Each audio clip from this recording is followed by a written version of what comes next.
So, pledge allegiance to the flag of the United States of America and to the republic for which it stands, one nation, under God, indivisible, with liberty and justice for all. Heavenly Father, we're just asking you today to watch over this meeting, be with all of us as we go about our duties throughout this week. In Jesus' name, amen.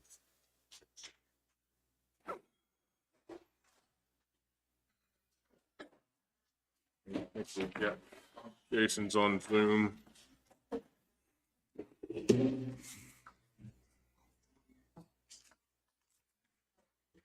All right, good morning, everybody.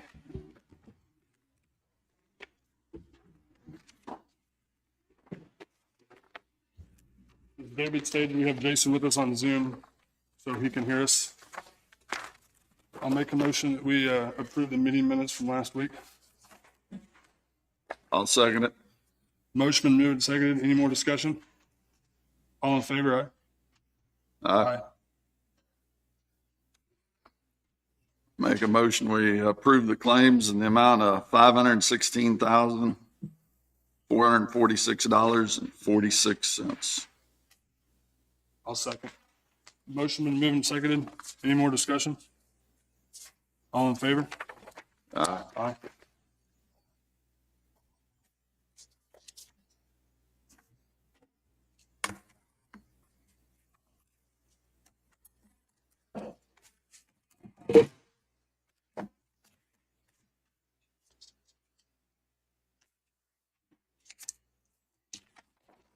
David, you got anything right off the bat? No. All right. AMR?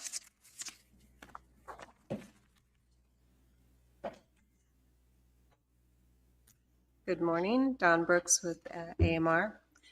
I've got the call volume from June 1st to June 30th. There were 6 calls in Blue Mound, 1 transport, 4 calls in Centerville, 2 transports, 26 calls in Lacine, 12 transports, Linn Valley, 14 calls, 6 transports, Mound City, 47 calls, 26 transports, Parker, 8 calls, 2 transports, Pleasanton, 37 calls, 20 transports, Prescott, 4 calls, 1 transport, for a total of 148 calls and 71 transports for the month of June. Any questions? I don't have. Okay, thank you. Randy?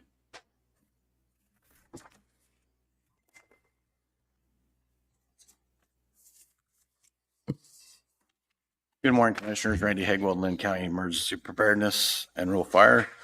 I sent out the weekly call summary. We had 9 calls, brings our yearly total up to 290.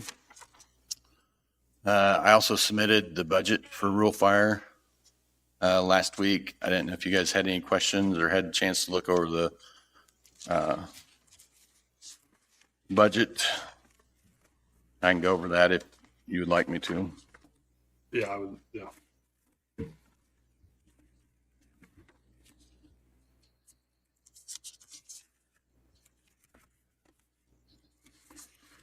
I gave you guys a budget summary.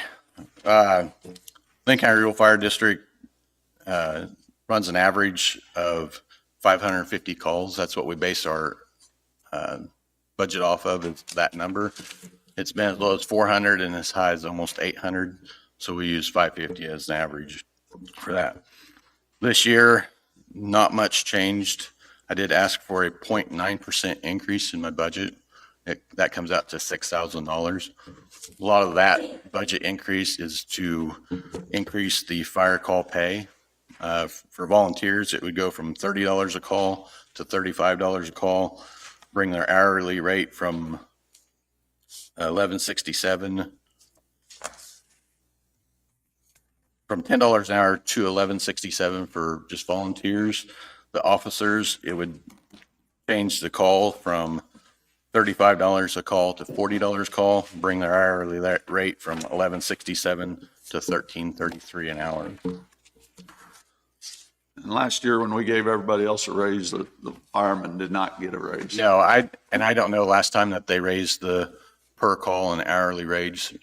I think it was right before you got here. I'm pretty sure. Wasn't it, David? Do you know? That sounds about right. I'd have to look back to make sure. I just went to $5 per call. That's something I believe, looking at the budget this year, if you guys want to put into place for this year, we have the room on our calls to do that. If something you want to wait until 2025 to do, that's fine.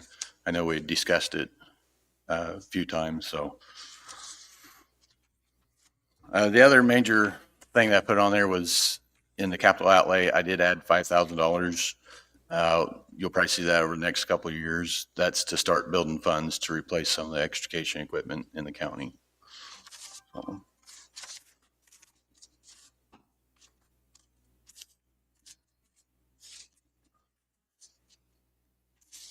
Do you have funds in there for that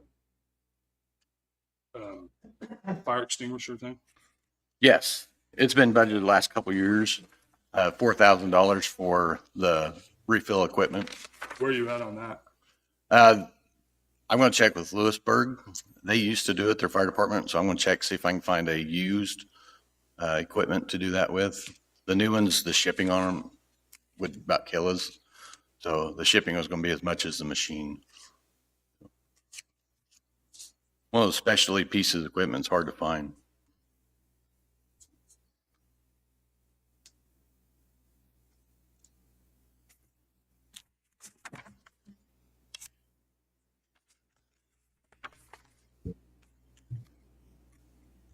You have the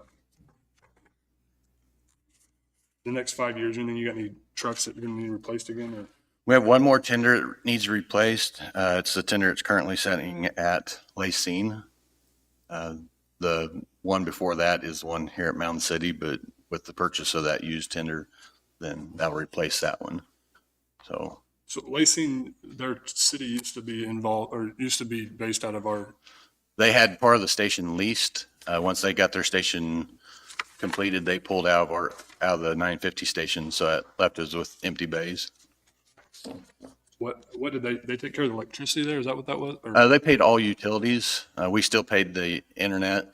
So last year I put a little bit of budget in to pick up those utilities. We didn't have to do that until April this year. Okay. And so now we started paying the utilities on it. So we pay the electric, water, sewer, and gas.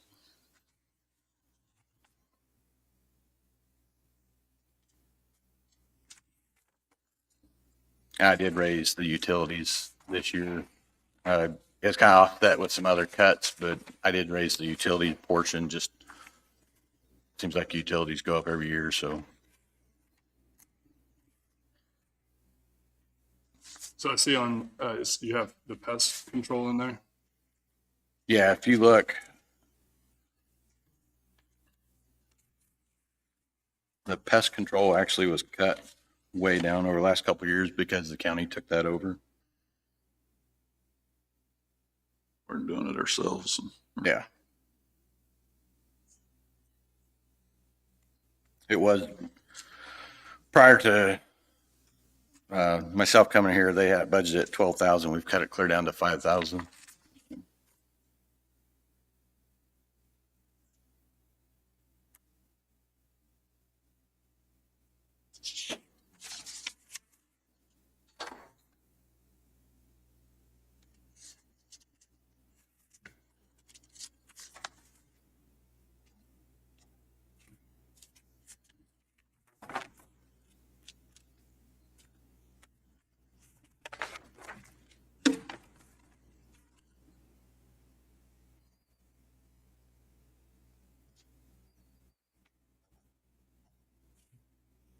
You feel like you have enough money in there for your training and education? I believe so. That pretty much covers like going out of town training. Don't we have a special fund for that, David? That do we not? Is it Training, we've got a fire equipment replacement fund. But fire training, we don't have anything special for it. We've got another line in the general budget for EMS training, Oh, but that's what it was. yeah, which firefighters have done to get certified at times, but we've been Which, kind of getting away from that. what we dealt with, we had one. Yeah. Yeah, okay. And I'm currently working with the stars. We're putting a board together, try to get a Fire 1 and Fire 2 class started in the fall. Be myself and another fire chief from a adjoining county offer that through stars. So.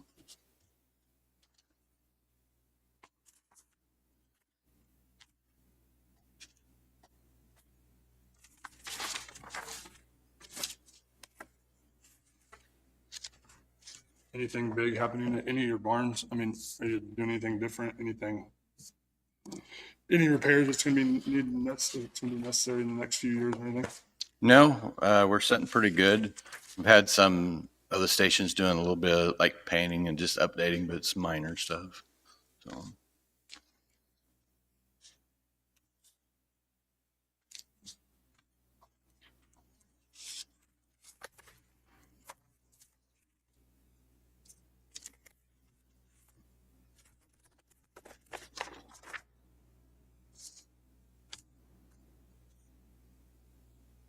Is there anything else you want to add? I mean, are you doing anything special to try to get volunteers to come out to your barns or? We're getting ready. This is starting to be our busy time of year. We had staff out at public events this weekend. You'll see us throughout the county at other community events. The other thing I was going to say is last week we were doing some training here in Mound City at the station. We did have some citizens stop by. A lot of people drive by. Anytime we're out doing that, stop. That's why I can tell the citizens, stop, see what we're doing. The guys are they'd love to sit there and explain what kind of training we're going through, watch. Heck, we may even hand you an application if you're standing there. So, but I just encourage the citizens, no matter what station it is, to stop and visit with the firefighters. The firefighters love that. So.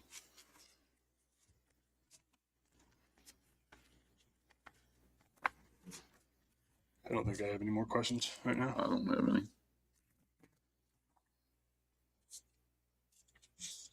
Need a motion to tentatively approve his budget? Yeah. I'll make a motion to tentatively approve the fire department budget for 2025 year. In the amount of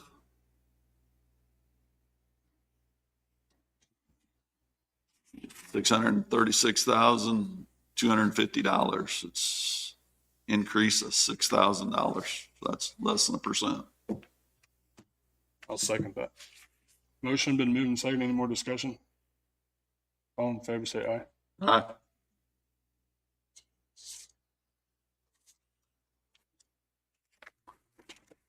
I also have some information on the ISO rating if you guys would like to go through that today or wait until Jason's back in person. Jason, you can hear, can't you? Yeah. All right, I guess so. Go ahead and go over it. It's fine. The first part of it is in 2012, 2011, Linn County Rural Fire went through their first ISO inspection. Prior to that, the county had just been given a rating, not based off of anything other than that's just a standard rating. What's ISO stand for? What exactly does So ISO is what your insurance for your house is based on. So anything fire department wise, they did on anything that's not structural fire, doesn't count as ISO. So having 50 brush tracks or anything like that, it's ISO. Water supply, how much water personnel.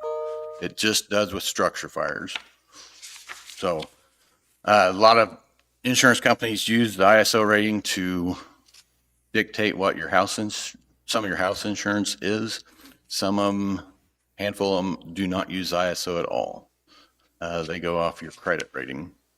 So in The first ISO score for the county was 8.9. So what that is 8 miles, or the 8 covered everything out the station, out 5 miles of driving. I gave you guys a map that has some red kind of outlines on it. Those are the 5 mile lines. So when I talk about 5 miles or more, anything outside that red is going to be the higher rating. So on that first rating system, everything inside the red was an 8. Everything outside that was a 9. ISO works on a 1 through 10 scale. 1 being the best you can be, 10 being the worst you can be. The packet I also handed out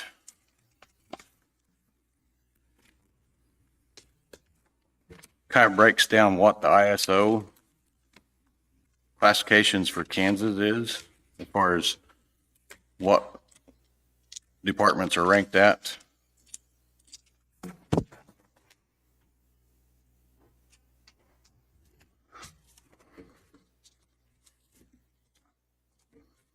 So in 2012, we went from a 8.9 to a 5.10.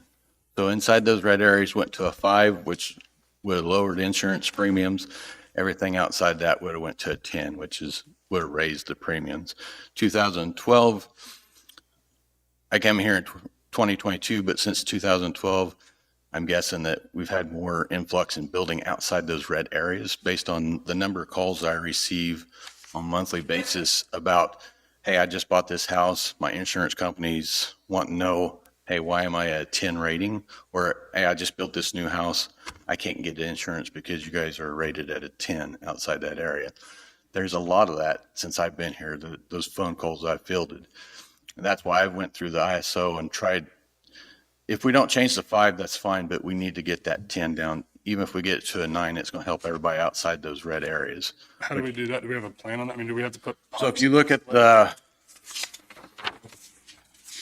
so the second page of that pamphlet is just where it went in 2012 from 8.9 to a 5.10. The third page of that pamphlet, that's how Linn County was ranked at last ISO. So you can see how the credits available and the credits that earned credits and what was available. You can see the areas that we were lacking.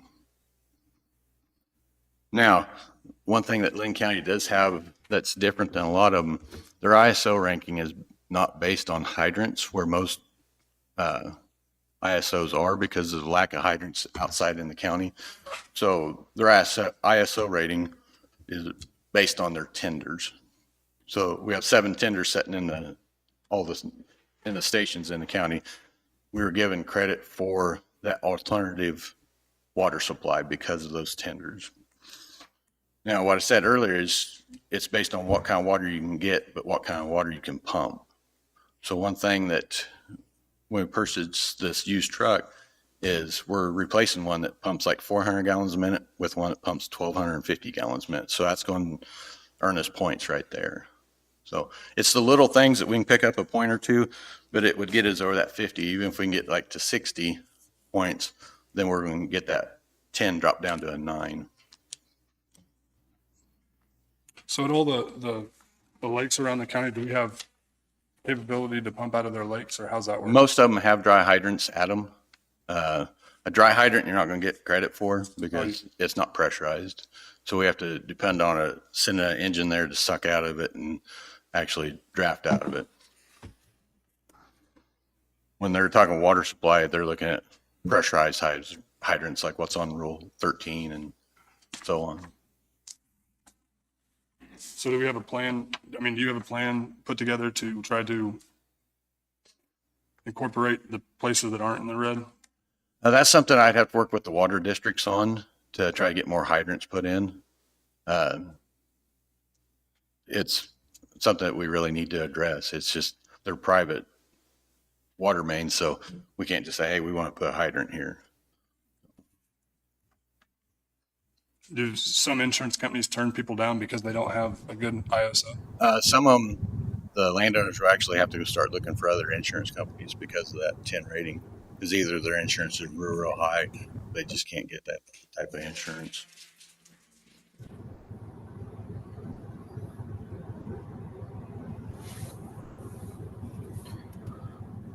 on the hydrants on the rural water, do you guys have meters there when you have one, or what is it? No, we just keep track. We know what our trucks hold. So if we pull 4 truckloads out of there, we know it's 8,000 gallons because they're 2,000 gallons So they each. just And allow so, you to hook up? yeah, they write it off as water loss.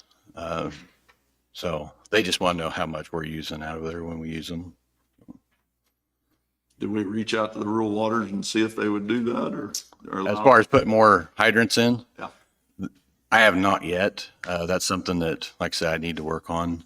It's one of those, where do you put them? But like I said, I need to reach out to them, say, hey, can we get some more hydrants? Yeah, I feel we should probably make this, give us a little more attention if we could. I mean, don't you Yeah. agree? Yeah.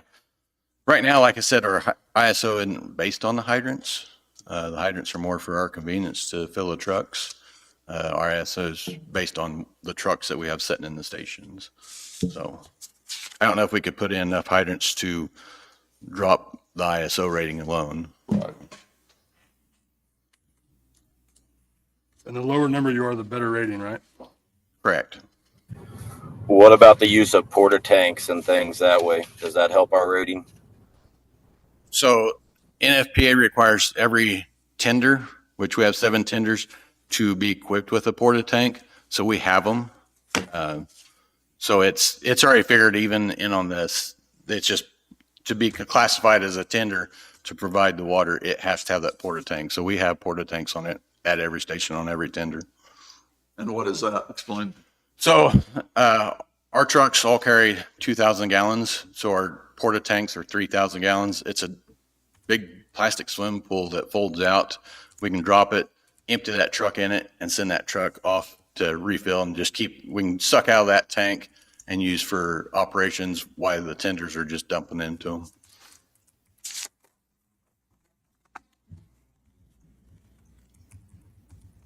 Got any more? You guys got any more questions?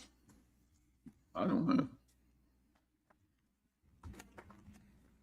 After you set up with the rural waters, could you just come back and give us an update on, Yeah. What you think?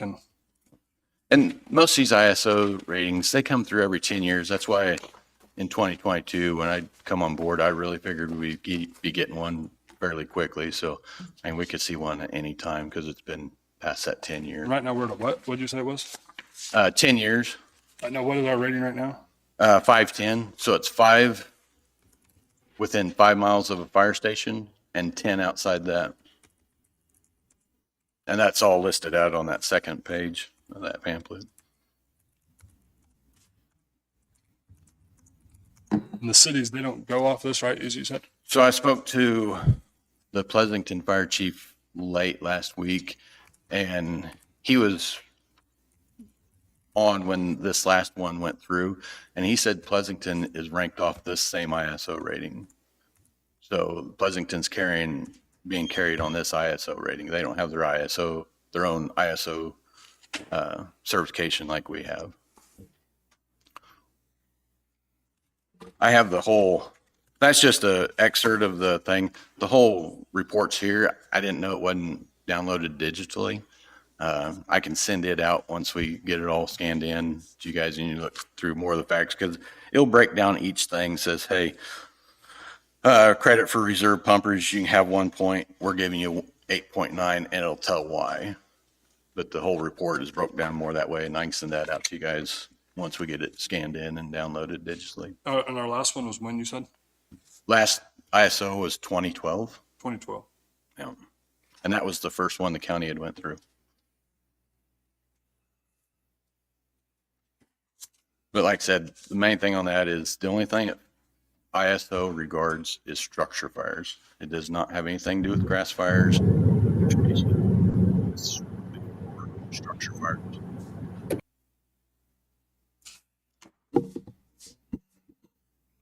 I don't have any more questions. Just make sure you get that uploaded so we can look at it.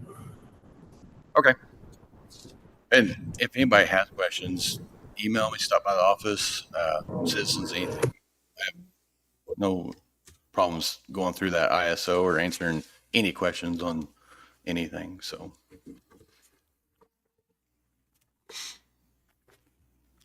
Any other questions or anything? Good. I mean, it's not really a public comment session, but go, what do you need? No, I just got a comment that I've argued for over the years. You guys have the ability to put these hydrants in every time you approve a road crossing.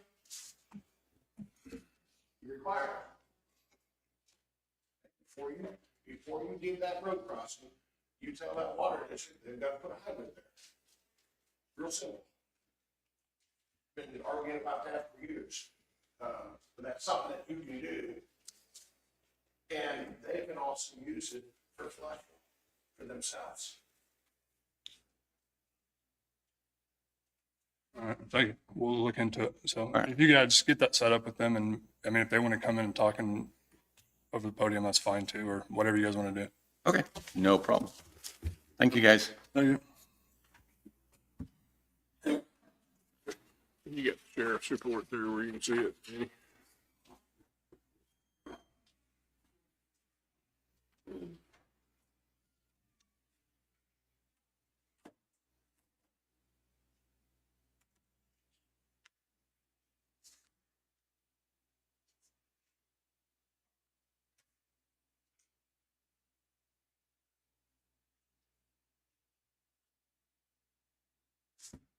All right, we got the sheriff's report. I'll read real quick. Total prisoners in 67, 11 releases this last week.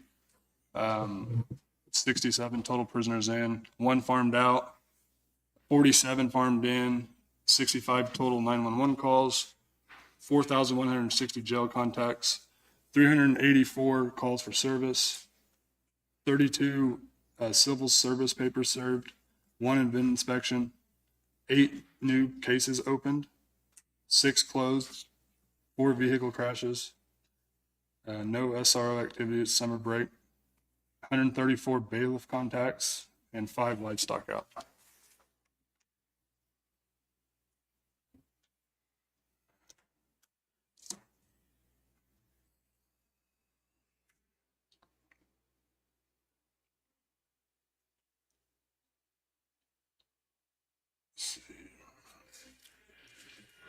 Sean?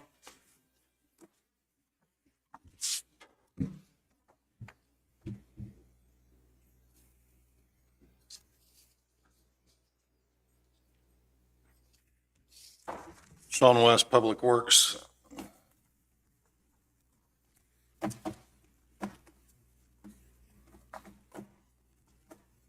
The QuickCom as-built were sent to you. We're working on getting them in the correct format so Pam can upload them into our mapping system. I do need direction on whether or not you want Call Valley to review these and what your expectations, if you do, of them would be. Well, I mean, I don't know who's paying for that. We would be if we contracted with them unless we had other arrangements made. You're talking about the as-built for the conduit or the land, which one are you talking about? QuickComs, I feel like that's a charge that we shouldn't have to take on. What do you think? I don't think we should pay for it. I think we're verifying that they've got it in the right place, and I think they should pay for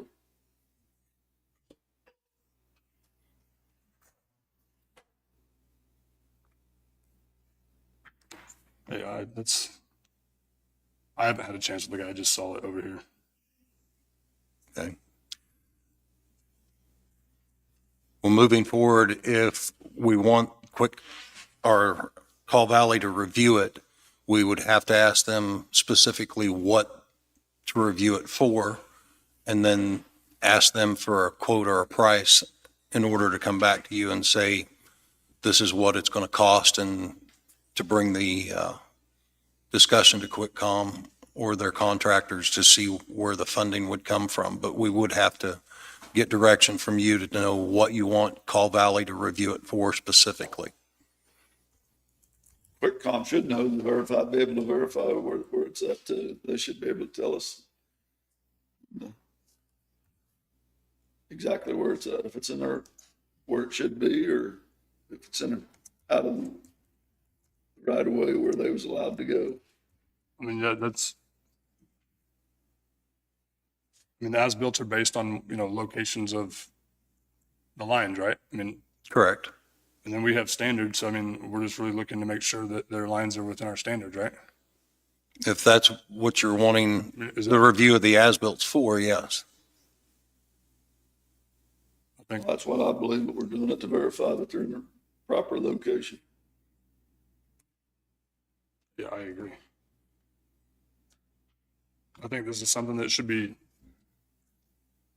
QuickCom should have to pay for it, and your time and effort and everything like that. I don't think this is something that we should be paying anything for. We didn't ask for this.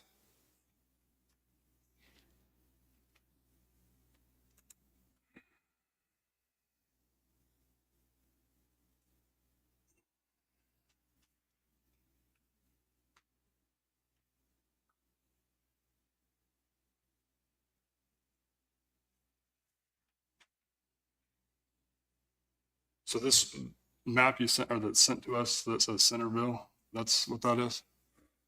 You should have several attachments that were sent to you that we passed through as-built for different parts of the project.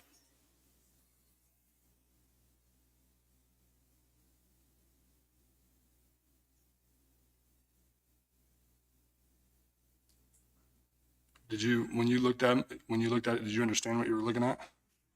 I reviewed parts of it, but until it's mapped in a fashion that you can read other than what they've got there, no, I'm not qualified to read those.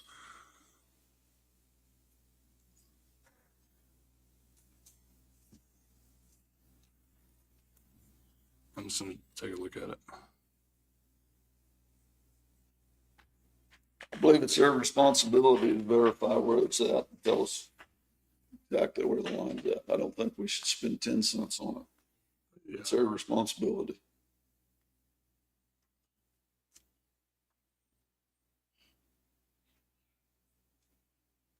I don't, But this is what we asked for last week. correct, yeah. For them to be able to provide us where everything was. Have you took a look at it, Jason?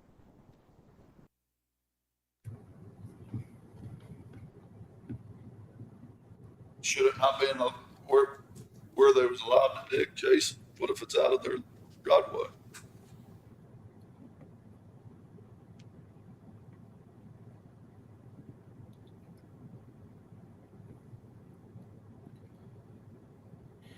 From what I'm reviewing, I don't see where it talks about, the distance off the road, where it is on the right of way. I just see a straight line. No depth, anything. Am I looking at the wrong thing? Some of it, I never looked at all of it. I don't think it's our responsibility to make sure how deep it is. I mean, we may have to go check, but I'll tell you what, they're the ones that, when they wrote the contract or where it was at, what they should be doing. When the contract was written, right?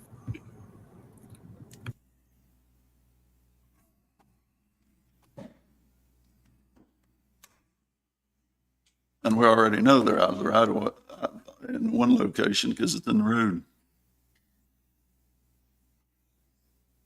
Yeah, I don't fully understand these as-built.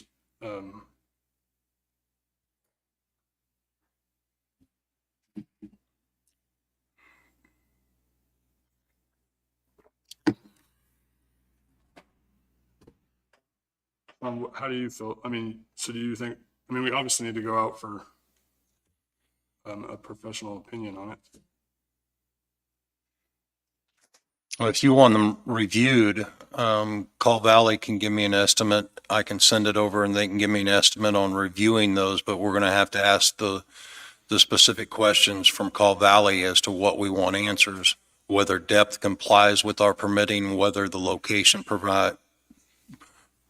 Well, the contract Provides by states the that permit. it should be, right? the Contract states The- that. permit shows location and depth. Okay, so I feel on these as-built, it should show, if they're not at that depth and that location, then it should verify that. I don't see where that it does that. I just kind of see an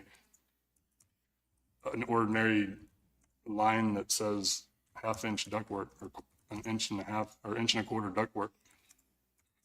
So I'm not really sure what I'm looking at.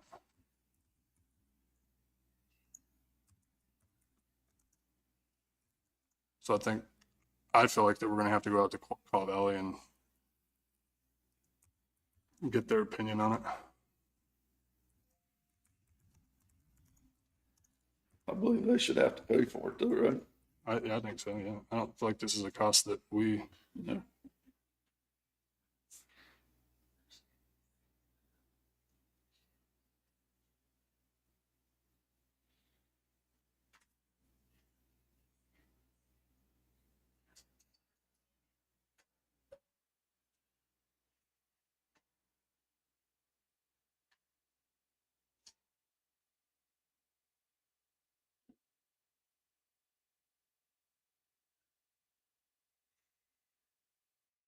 do they not have a list where it talks about if they're out of our standards that they don't have it designated. That's what I'm confused about. That's kind of what an as-built is. Anything that varies from the original scope, right? Are you asking me to? I'm just talking, Well, what I'm saying is, are you asking me to go back to QuickCom and on their as-built, rather than go to Call Valley, ask for a list of deviations from their permit? that's what I was expecting on the as-bills, but all I see is just straight lines talking about what they put in. Me too. I do think we go back to quick call first and ask for where they've deviated from what they were designing.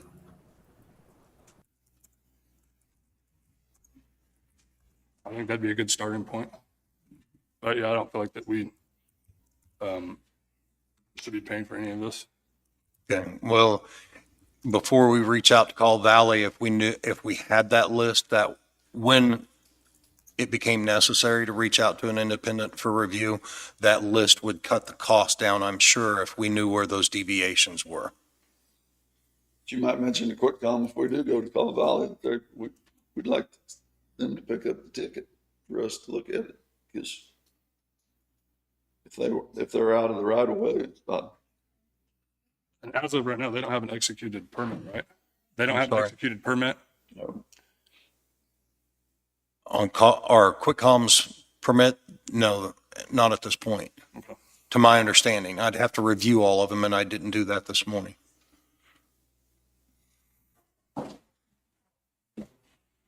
Yeah, I think we go back to them and state what we need and then go on from there.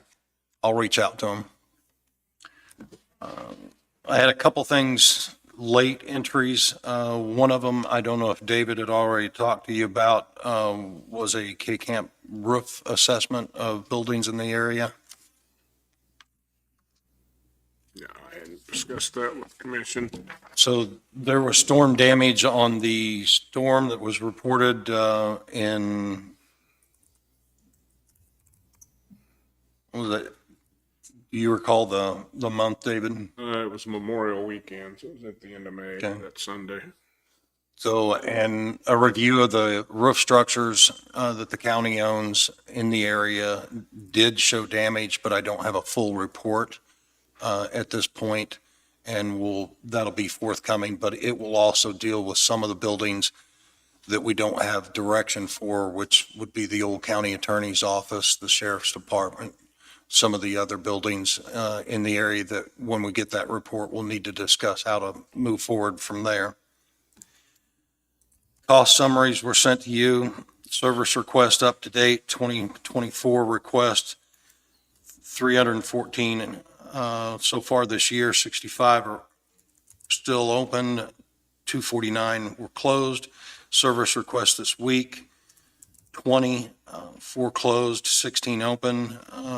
We've worked on 715 out of 1,275 roads since 4/24 or 4/27 of 24. The flood event resulting in 50% of the roadways.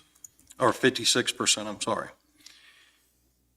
Shop reports, North Shop, normal operations, road grading, covering service requests and mowing operations are going well. South Shop, normal grading operations, service requests, tubes on 1050, trim trees at the park, worked on quail, which was unpassable, mowing and boom mowing, roadways, attention given to lake areas this coming week. With the holiday coming, grader 323 was down for 2 days last week, and 218 is out of service this week for 1,000-hour service. Pleasanton,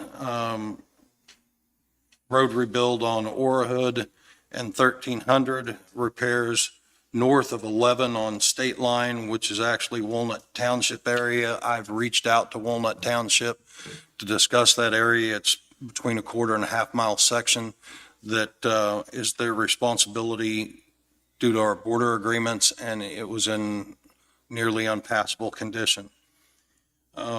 Focus on southeast greater area to improve the road conditions.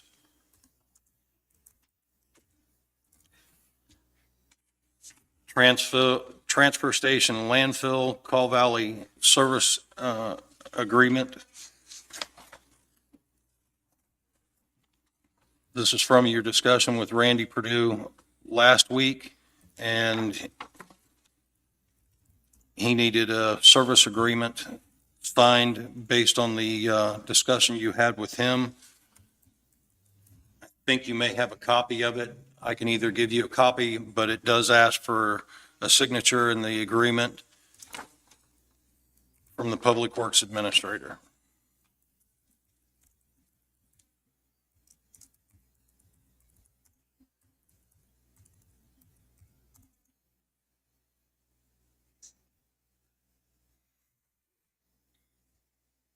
What'd you say that was for?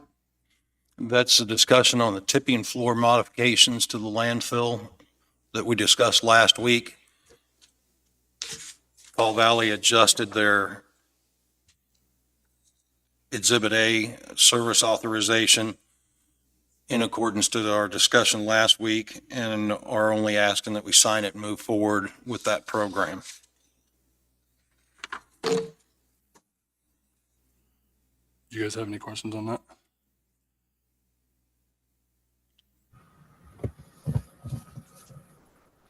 I You guys don't. good with moving forward? Good with moving forward? I am. Did you have a question? Jason? I'm good with moving forward. You just need that. And how you just sign it? Correct. I'll make a motion that we give Sean the authority to sign the Call Valley Engineering Service Agreement for the tipping floor at the landfill. I'll second it. Second. Motion been moved and seconded. Any more discussion? All in favor? Aye. Aye.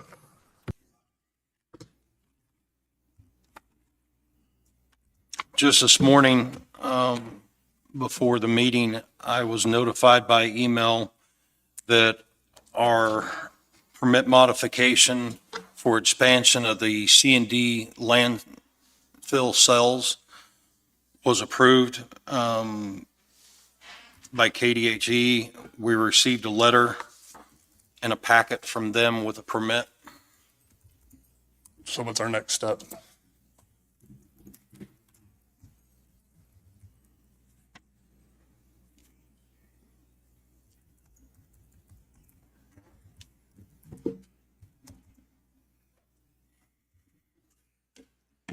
This permit modification was applied for on our behalf by Terracon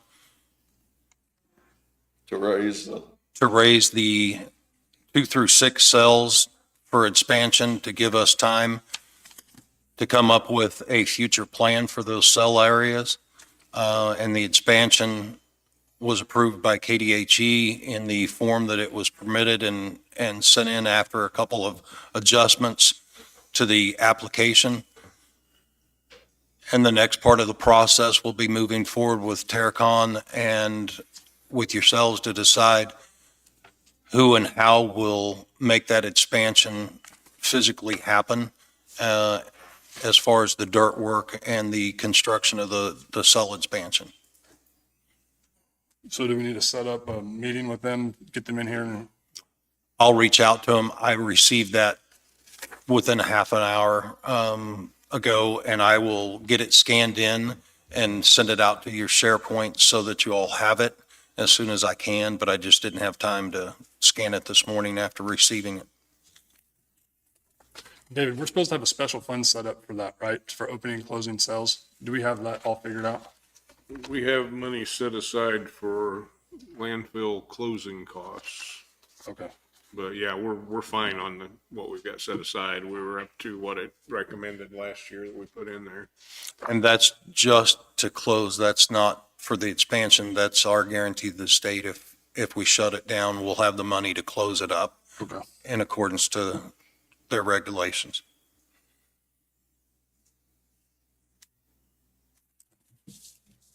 And this agreement or this cell expansion gives us, how many years was it? I'm sorry? How many years was this? Was it? Estimate as far as how long it'll last. 8 to 10.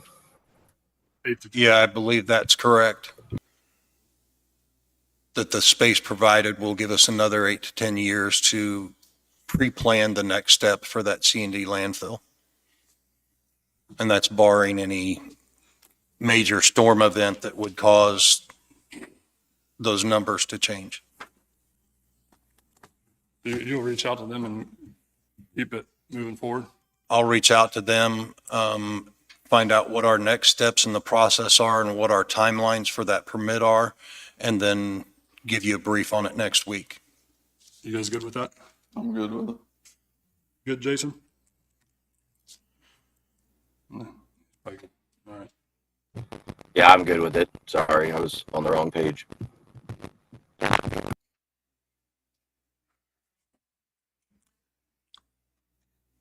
Okay, I've got 4 budgets to present, but I do have other items if you want to go through those before I start in on the budgets. Yeah, let's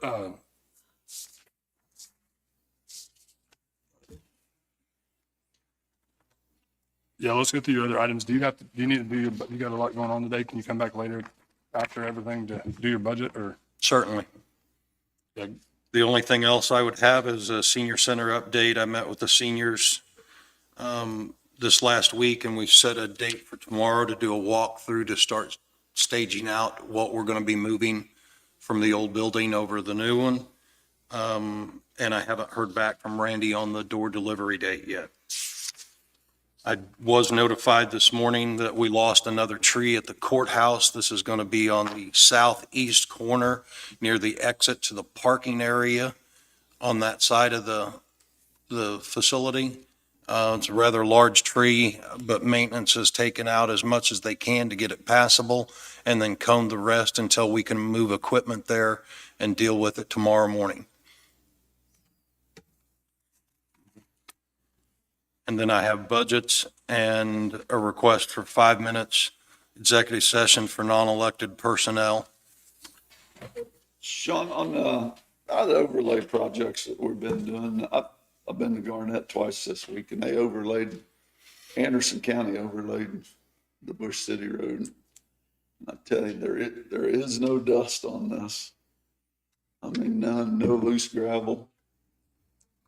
And I talked to a commissioner, and it's a new process, and that's the second year into this deal. But I mean, you know how we lose gravel when we overlay? You can't believe it. There is no dust on this deal. And the county it uses it. This is the second year there, and the state's even using it on, they did it on the 31 highway from Garnett to Waverly. But I'd like to look at it myself. Does it have a name? I mean, is it? I don't know. I didn't ask him the exact name of what it was, but I'm telling you, there is no dust on this. And it's a different type of rock.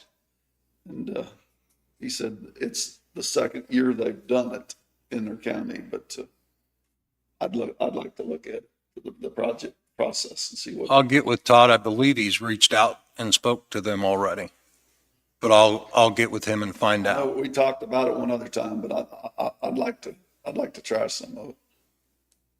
because you can go in and line the road, but with the overlay, you can go in and you put your lines on the road. You know, like we don't mark our overlay or our chip and seal roads. Because we're saying it won't stay, but they can go right in there and put the markings on this. Is it done in-house or a company have to come in? They had an outside contractor do it. Said they can do it cheaper than they can. I'm not opposed to trying to look for other solutions. I'd like to try it and see what it's like, because I mean, if you drive it, I mean, it's a good job. I can reach out to Todd and find out what he got for an answer, and then reach out to them and find out what the cost per mile is. And, you know, everybody keeps coming to us and wanting us to line our roads, you know, our chip and seal roads, and we can't because it won't stay. You know, that's the markings, you know, the center line and the sides on our chip and seals. If you have loose chips, it would be an issue. But since I've been here, the one project that we had that was on going down 1077, that we had a very bad issue with chip loss.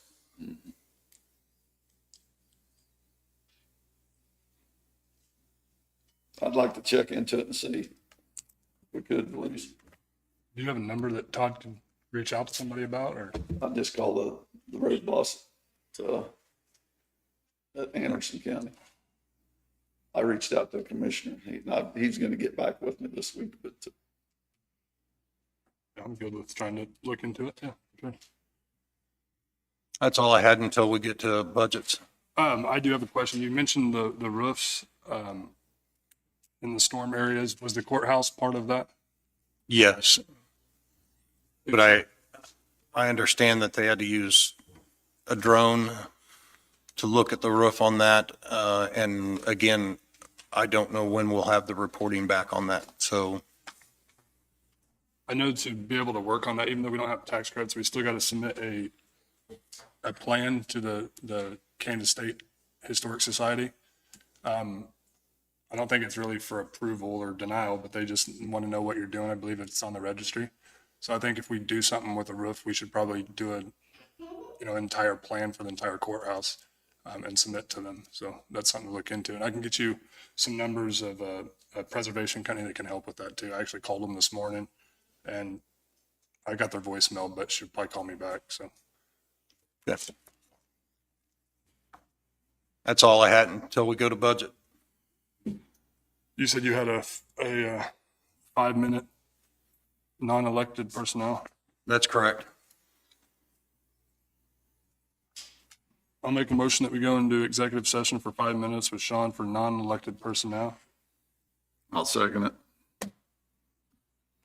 Motion been moved and seconded. All in favor? Aye. Aye.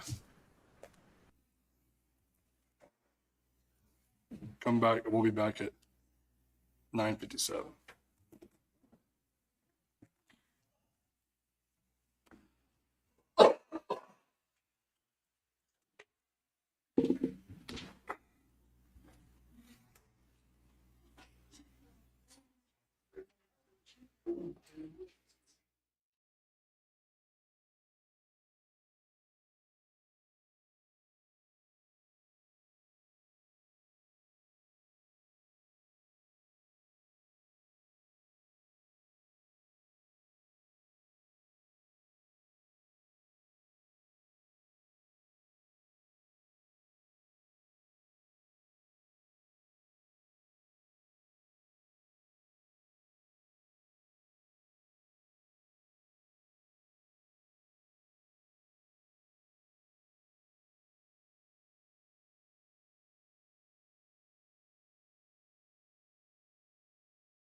All right, we're back in session. We have an action from executive session.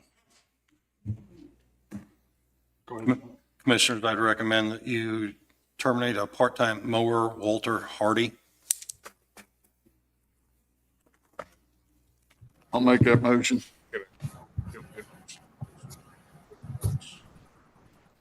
More cause. That's my motion. I'll second. Motion been moved and seconded. Any more discussion? All in favor? Aye. So now you have a position open for a mower, Sean? That is correct. What's the starting salary of that, do you know? I don't know right off the top of my head. Which area is it for? Currently in the Centerville area.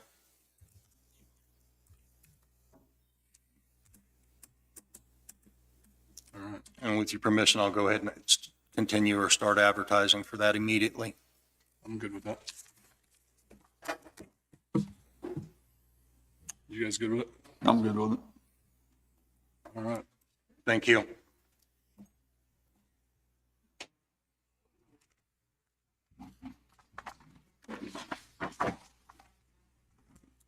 You guys want a motion to take action on that?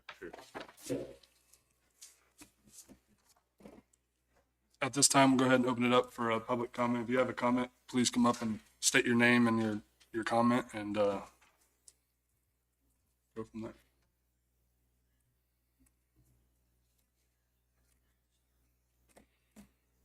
All right. I don't think we have any public comment.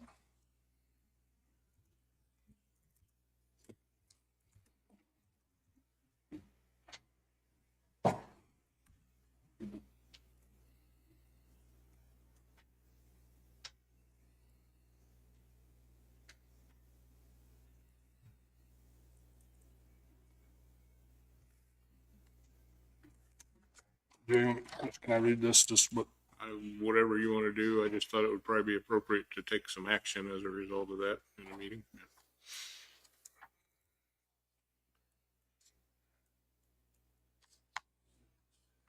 I'll just read part of it. This is from Mark Hagan, a letter of resignation. It says, this will serve as my notice to Linn County Board of Commission that effectively July 5th, 2024, I resign as county councilor for Linn County, Kansas, unless sooner demanded by the commissioners. So we need a motion to accept. That's typical anyway. I'll make a motion that we accept Mr. Hagan's resignation. I'll second. Motion moved and seconded. Any more discussion? All in favor, say aye. Aye.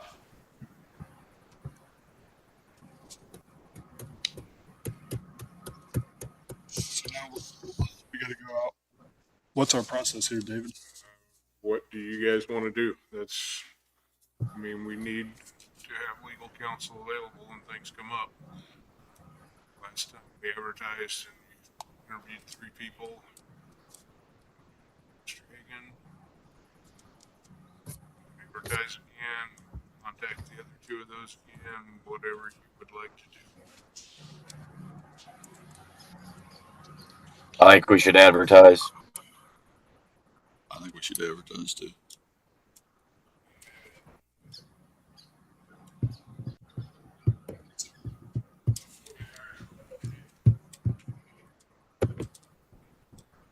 Confusion between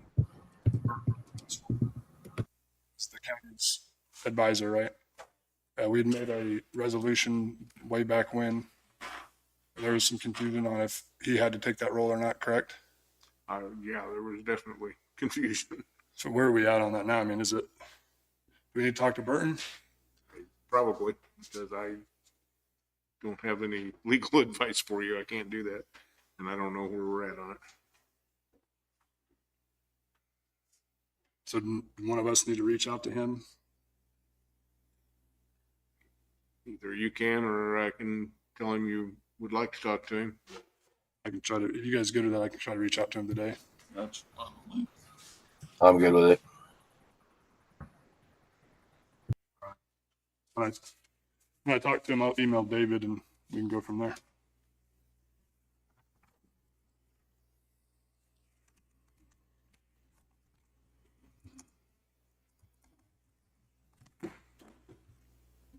David, you got anything? I don't think I have anything else today. I think we just got a bunch of budgets lined up. We've got Darren, and then Sean has several, and then Amanda's coming in after that. Sean, or who's ready? You ready? Go ahead and come on up.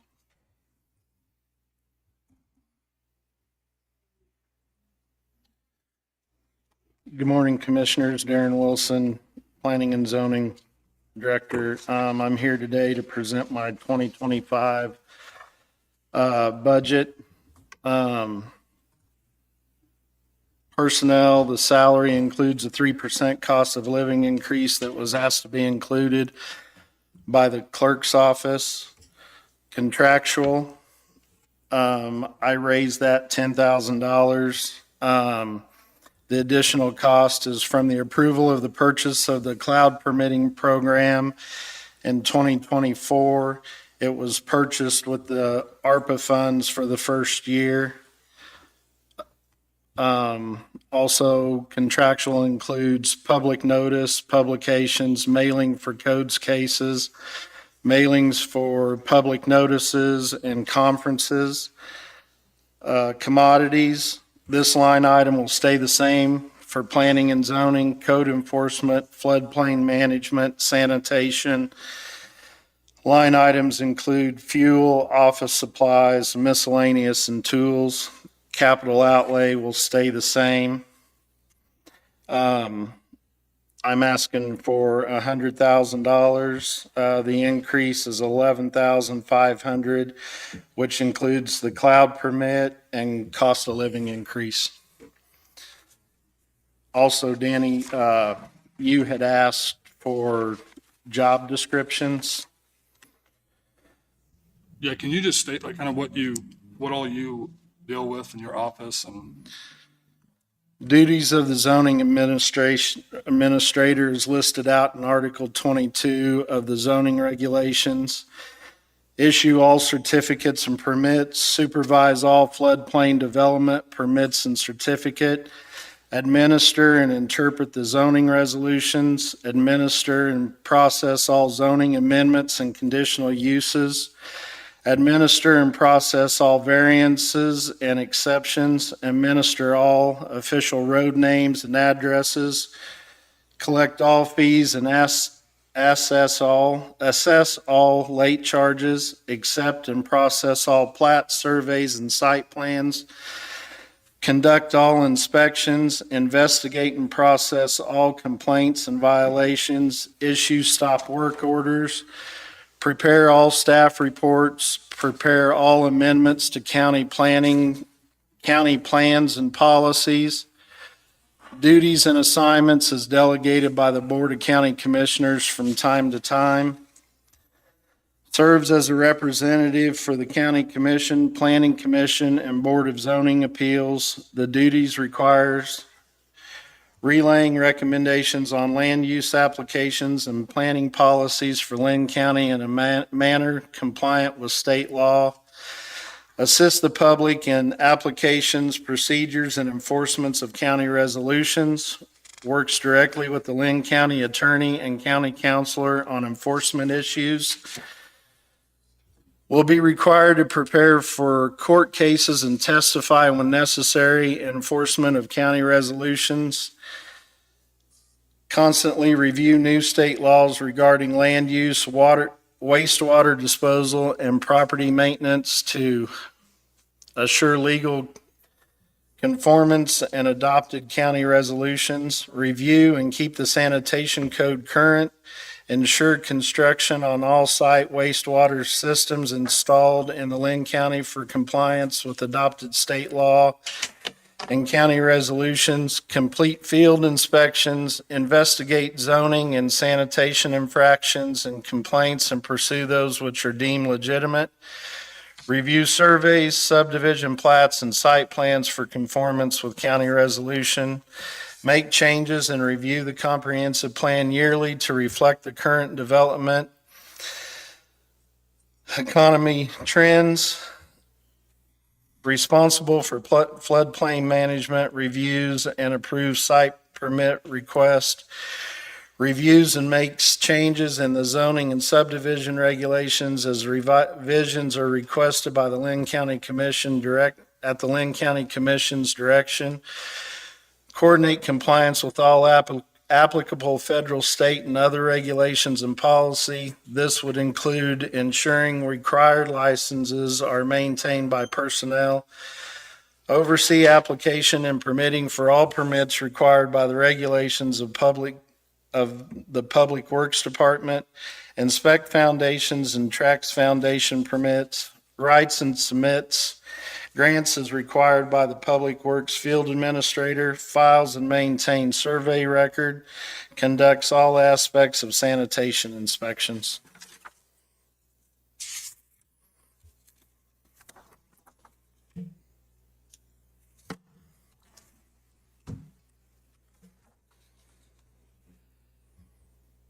Is that all you got? That's it. How come we inspect foundations but nothing else? So we just inspect foundations on mobile homes because it's a federal requirement. Okay.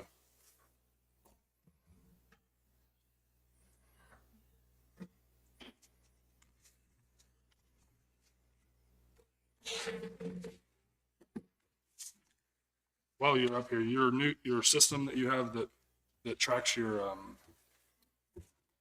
is it the CUPs or what or So it tracks building sanitation permits, conditional use permits, zoning changes, pretty much everything that I do. I also reached out to them last week and they are adding, I've got to send them the application form, but they are going to add direct burial permits. what Sean deals with? So Yeah. will you still be dealing with it and it just kind of goes to your system, or how's that work?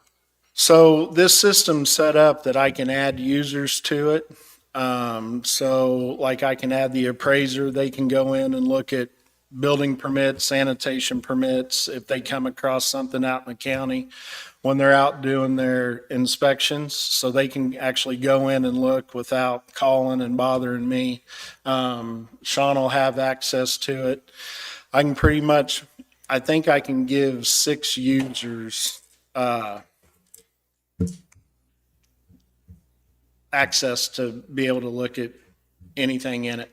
So Sean, on a like a burial permit, whenever it's done, when it's done, are they supposed to give you closeout documentation on it, or how's that work? It just kind of falls off the map, or what do we do about that?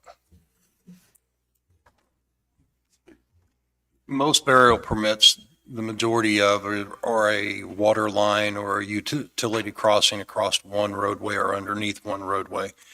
Those small permits can be open less than a couple of days. When they're done, we're aware that they're done. In most cases, the contractor would call us and tell us they're complete. In some, they don't.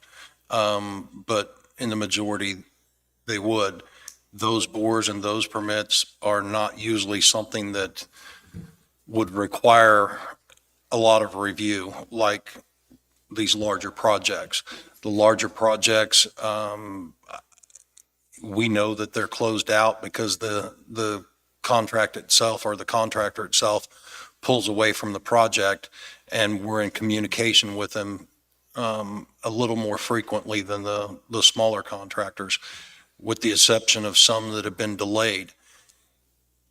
I think the system itself would allow us to track those permits and allow the tracking of extensions of those permits and track the opening and closing of those permits a lot more proficiently than trying to look up hand records in a file and keep track of what Right. you saw today, which are very large projects. So it'll just pop up and notify you whenever, like the date it's closing, and if there's any special attachments to it? Yeah, what those do is it will notify, I think, a week in advance or a couple of weeks in advance that the permit's coming to an end. And when I set that up, I set it up with emails, like the people that make the application, I put their email in it, and when it comes time for them to renew it, it will email them a notice that their permit's coming to an end. So is that something, I mean, does it keep track of price, like what we charge for a burial permit and things like that? Or is that something that we should probably have a workshop over, Sean, do you think? To make sure that we're all in favor of permit processing and things like that? The system itself is something that we should go forward with once Darren gets all the details Right. worked out and we can report back. But I think the burial permits themselves are something that we need to review, and the documentation. And instead of asking for any waivers or non-compliant permitting, that should be a part of the original form. They should have to already sign anything that we're going to require of them, telling them if you're outside this permit area, if you put it in the ground, it is 100% your responsibility to either waiver all damages to it or move it at our request immediately. Yeah. So, We should verify though that they're done with it somehow, that we know that they're. and these larger projects, you may want Like closeout document. to include a closing with the it. call or whatever it is from the contractor to verify that. So if you go through, if you dig through the road, I mean, what's the county's requirements on going back? Do you have to, I mean, if they dig through the road to keep it from settling, do we have special instructions for them when they do that? Do they have to go back with a AB3 and then gravel on top of it, or how do they do that? Or They do you would. cut through asphalt? Do you have to concrete over it? I mean, what do you? They would work with the foreman. I don't know that I've ever seen one go through an asphalt roadway. That would be a bore. I have seen them trench through gravel roadways, and we work with the contractor themselves on any settling and call them out until that roadway is back in the condition it was before they made the dig. And we, quite honestly, the only one I can think of, we worked with a local contractor, and I believe they went out 2 or 3 times and as it settled and made corrections to it and accommodated anything we asked. Okay. How long will it take for that to be added, Darren? Do you know? I mean, if we have a workshop at the end of the month about all this? Yeah, and so I can set up training with all the people that I give access to. The only problem with that is right now I'm still going through the training. The only thing that's went live is the actual building permits. Everything else, codes enforcement is getting ready to become live probably in the next couple of weeks. And then I'll have probably 3 weeks of training on the conditional use permit, on the zoning part of it. Okay. Could you just keep us in the loop and Yep. let us know what you guys are doing? Yes. You guys good with that? I am.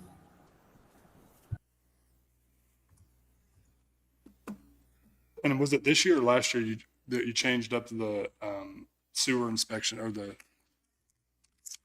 inspection process for the holding tanks and things like that? Was it this year? It was actually back in 2022. Oh, okay. You're happy with all that? Yeah.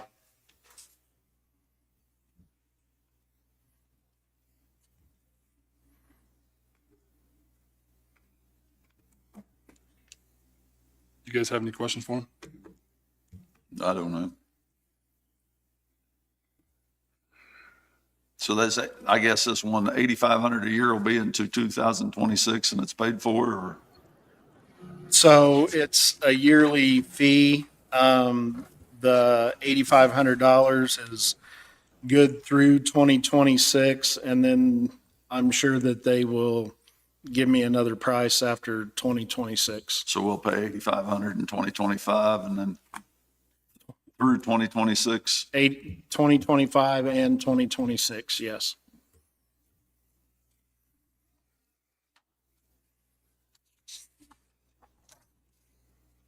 What's the other 1,500 in the contractual for then? If it went from 20 to 30 and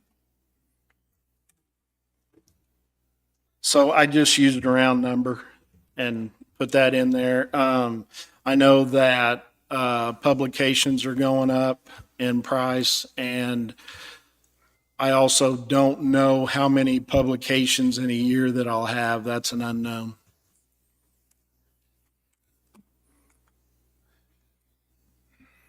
I'm just now getting this budget to where I'm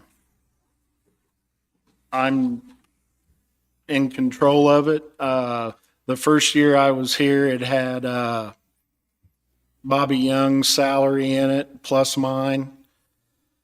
Last year, it stayed that way, but we used that money to pay Mr. Kaup for the zoning and subdivision regulations. So actually, this year is the first year that I've got actual numbers to put into it to know what's what.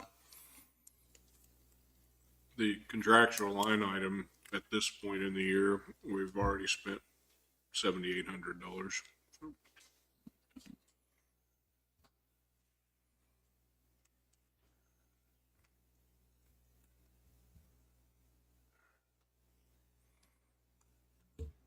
Do you have any big plans for your department this coming year? Any big items you're gonna be adding, big projects, anything like that? Nothing coming up this year, no.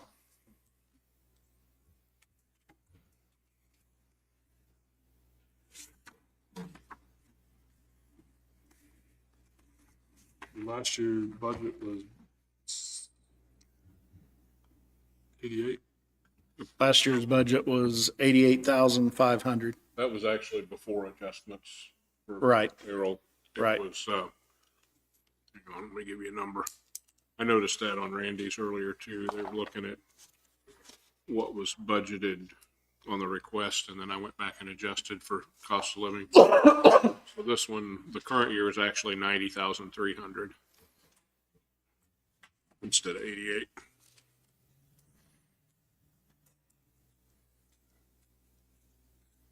And you're figuring 100,000 for for this budget? Yes.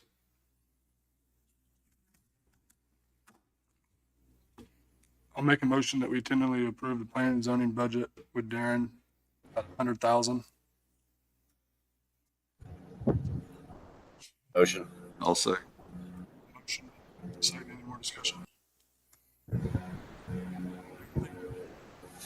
Amazing job, especially this year with all the solar and stuff. I was here whenever.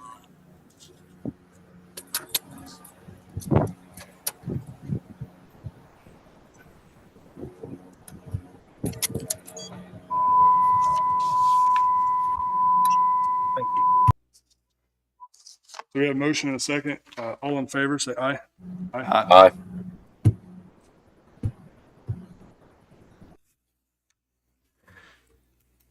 Commissioners, I've got one last thing.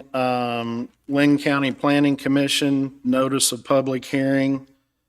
Public notice is hereby given that the Linn County Planning Commission will conduct a public hearing on proposed zoning regulation amendment to Article 14, Commercial and Utility Solar Energy Conversion Systems. The public hearing will be held at 7 p.m. on Tuesday, July 30th at the Prairie View High School Performing Arts Center at 13731 Kansas Highway 7 in Lacine, Kansas. The proposed zoning regulation amendment would, upon adoption of the Linn County Board of County Commissioners, establish a prohibition on commercial and utility solar energy conversion systems in unincorporated Linn County. Members of the public are invited to attend and participate at the public hearing. Written statements can be emailed or turned into the office of the Planning and Zoning Director at 306 Main Street, Mound City, Kansas. That's all I've got. You guys have any questions? I don't know.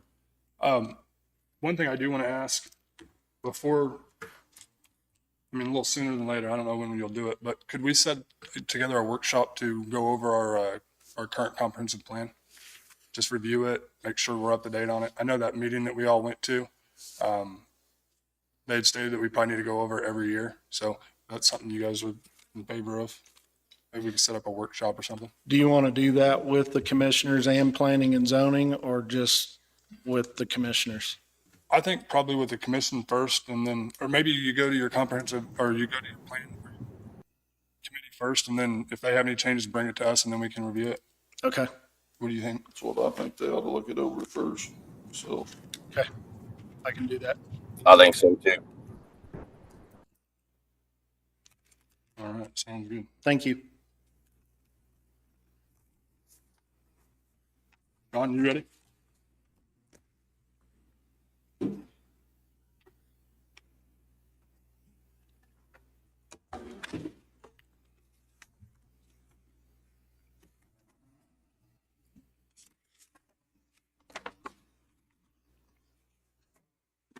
I have 4 budgets that I work with the department heads on.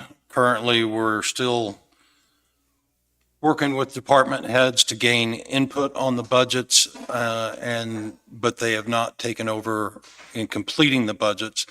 I'm still assisting with the budgets in multiple areas. So those department heads are not here today so that they could perform their duties at their departments. I'll try to answer any questions logistically about the departments, but we do have prepared statements and a budget prepared, or proposed budget to turn in for the park, noxious weeds, elderly, transportation, and custodian. The park payroll, there are three full-time employees, 2 part-time employees in this department. 1 full-timer that manages both the park and the marina financially and logistically while enforcing rules of the park. 1 full-time employee that does repairs, maintenance, and groundskeeping. Another who does it part-time. The marina clerk helps customers keeps the marina tidy, helps clean cabins, adds inventory and helps with financials for the manager, and 1 part-time cabin cleaner who works about 7 hours per week. The increase in payroll request covers a 3% COLA and any merit raises that would be given in 2025. Contractual utilities have increased this year, and it's hard to anticipate what the number will be by the end of 2024, but it looks to be about a $7,000 higher than expected, and yet might not be depending on weather for the rest of the year based on campers and attendance. City funds are monies that David Lamb takes out of the park budget to pay for 4 city parks. Commodities for 2025 should remain the same as it was in 24 for capital outlay. Capital outlay will remain the same for 2025. The plan is to replace 1 truck and buy 1 new mower. Both park trucks have over 190,000 miles on them, and they obviously have seen better days as far as repairs. The mower is the 0-turn. The Hustler mower should be put on Purple Wave, as is already put about $3,000 into that mower, and it still doesn't run correctly at this point. The Lagoon project is being paid for out of another fund and will not affect the budget. We will need to address issues with siding and repairs to the old bathhouse, which is $25,000 to $5,000 as far as repairs to it. We do have some holes in siding up in the peaks. And then lower below an event, we've got an animal intruding on the building through a damaged vent down below. We'll be taking out the old caretaker's house after the fire department completes their training.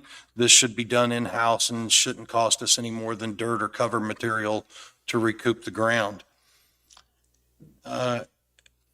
Evergy's been contacted about the proposal for swimming. Wi-Fi should be available after a resolution on fee changes We are recommending an increase of $5 per night to the cabins once the TVs and the Wi-Fi are available. It should allow up to 4 users and a TV for each one of those cabins. The online services and the gates are forthcoming. We don't have any more updates or details on those at this point. The budget itself, we have an increase for payroll, as I said, that was for a 3% cost of living and any merit raises given to cover that. Part-time should remain the same, overtime should remain the same. Part-time should remain the same as well. Contractual,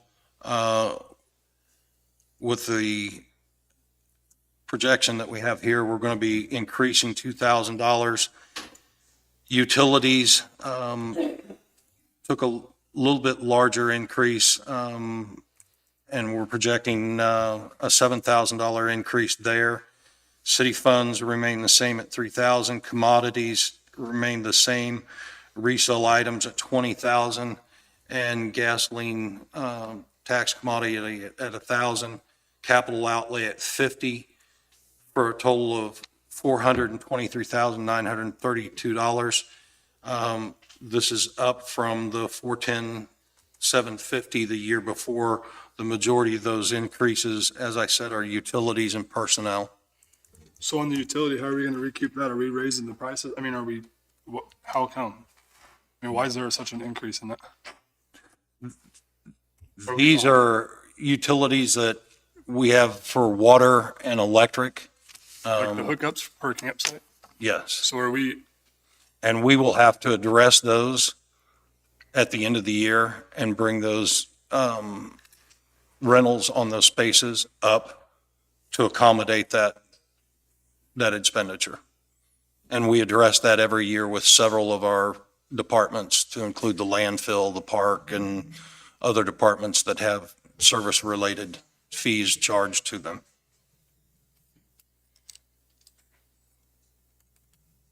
you mentioned the lagoons. We still have to line that thing with rock. There's still a little bit of work to be done there, right? Yes, the second cell needs the piping put in it, which will finish the contractor side of that. And once that's done and the lagoons are prepared to be handed back over to us completely for our work, we'll schedule later in the summer as those dry out and the camping starts to turn down a little bit. We'll schedule those to have the clay and then the riprap put in and those cells repaired and finish out that project. What do you anticipate that's going to cost? That's going to cost our manpowers and fuel. We plan to do all of that in-house.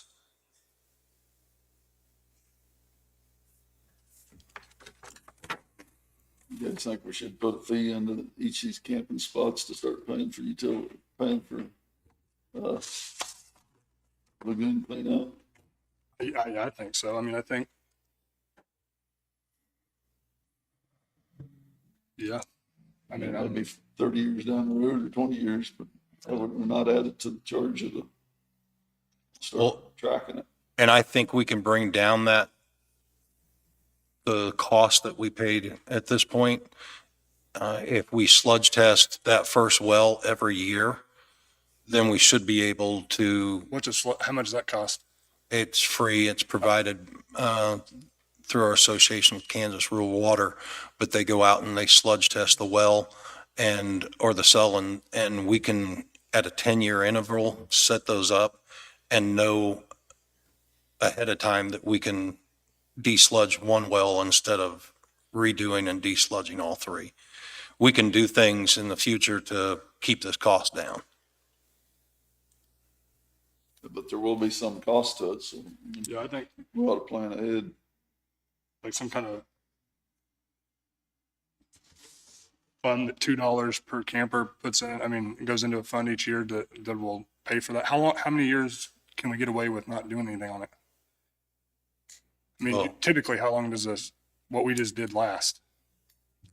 It's been there that I know of decades. So, I mean, you're talking the last time something was done to this scale Well, I know. was probably when it was installed, but Is there, I would think that you're going to want to set it up and plan for a 10-year cycle. Now, if you go in and you sludge test it and it doesn't need removed in the first 10 years and you end up doing it at a 15, then you stay ahead of the grade curve on it as far as cost if you've developed a fund for it. I think we should. But those funds, just like the capital outlay or equipment funds, they'd have to have somewhere to be directed to a lagoon fund, something that when we, at the end of the year, we move those funds over to so that they would build up and not be consumed. Yeah, I agree. I think that's important to have to. Top of my head, I don't know what fund that would be. We'd have to research to save it. One is always saving within a budget for improvements, but where that is inside the general fund, it's a little harder to do and segregate it to that one. You'd have to keep building that budget up each year by the amount we put in. So that's going to take a little research. Okay. To that point. So, we talked about the online services and the gates and stuff. There's no money set aside for that, Sean?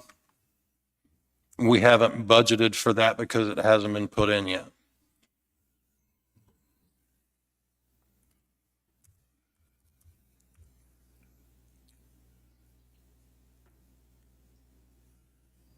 Where are we at on that anyway? Again, I have to check with Sherry and find out where she's at. She's getting numbers for the gate systems and that marry up to the online system the last time I knew. And trying to develop a cost for that to get you a total project cost.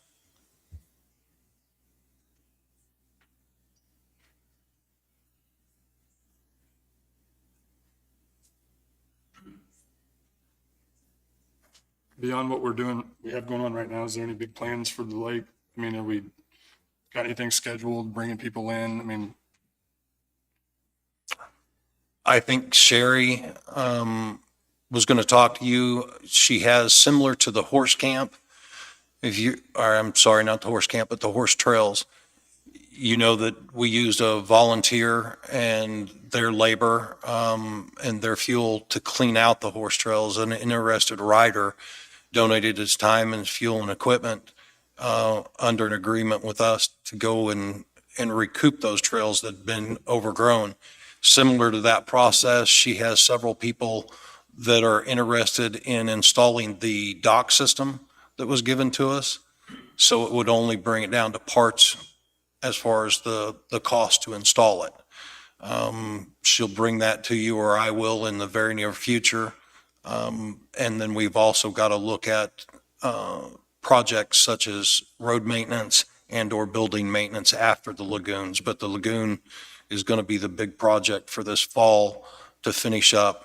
Once we get that done, we'll move on to other projects, but I don't want to open up too many between the lagoon and the other projects, especially if we get an answer back from Evergy on the swimming and what they're going to require. what did you ask them? I asked them simply, with the cost of the engineering that was projected, what the criteria and what the proposal would have to be and what we would have to submit in order to get consideration for that. Can we submit a proposal without engineering and a plan and get consideration for that, or are you going to require engineering?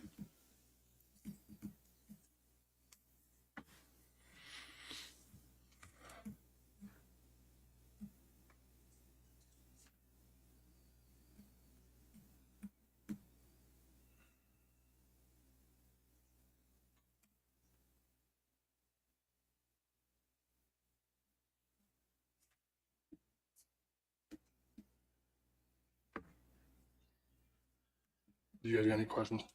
I don't have any.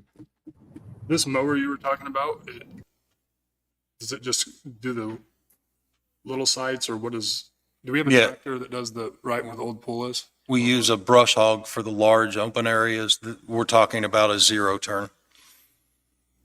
And you mentioned a truck. What do we, We have 2 trucks at the park, 2 Ford pickups, both over 190,000 miles, and both starting to show wear from continuous use.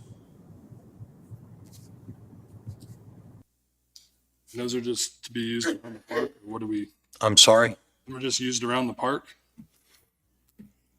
One is the manager's vehicle, and then the other remains in the park. Yes.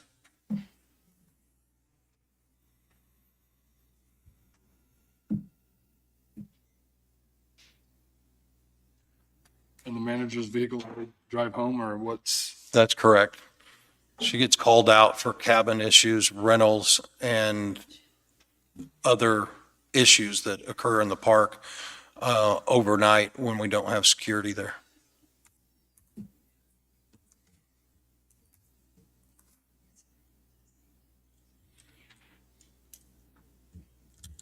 and what'd you budget for that? Budget for, I'm sorry. New truck? We have a equipment fund, and I couldn't tell you what the numbers on that are at this point. David may be able to help us. I know we put quite a little bit back last year, I believe. I can tell you here in about a minute.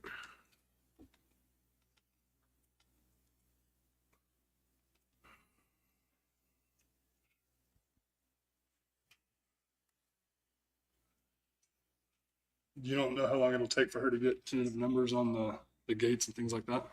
I do not. I'd have to check and get back with you.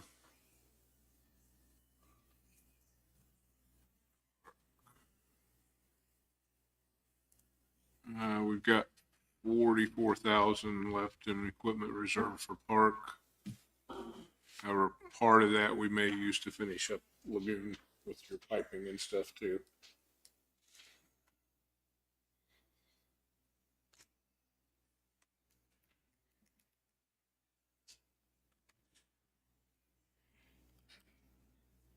You guys got any questions, concerns, thoughts?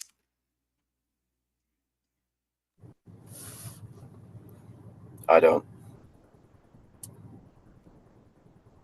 Me personally, I would like to have numbers on the gates and stuff. Just because I just don't, I just feel like if it's approved, then it's just something that's going to be keep being pushed down the line. I'd like to try to budget for it if it's what we're going to do. Would you want to budget for that or pull that from a separate fund I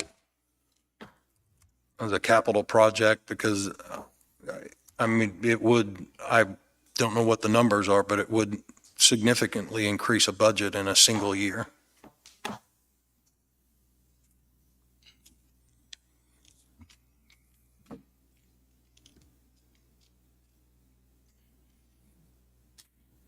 It'd be good to know what we was gonna spend there. I mean, as far as, even if we pull it from somewhere else, we could see what it's gonna take to operate.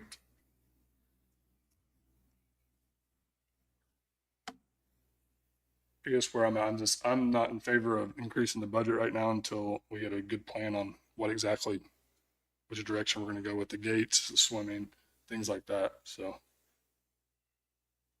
The swimming, I won't be able to tell you until I get recontacted by Evergy, and I know they send it out to a safety committee and legal. So I'm not for sure how long their process to get back to us will be.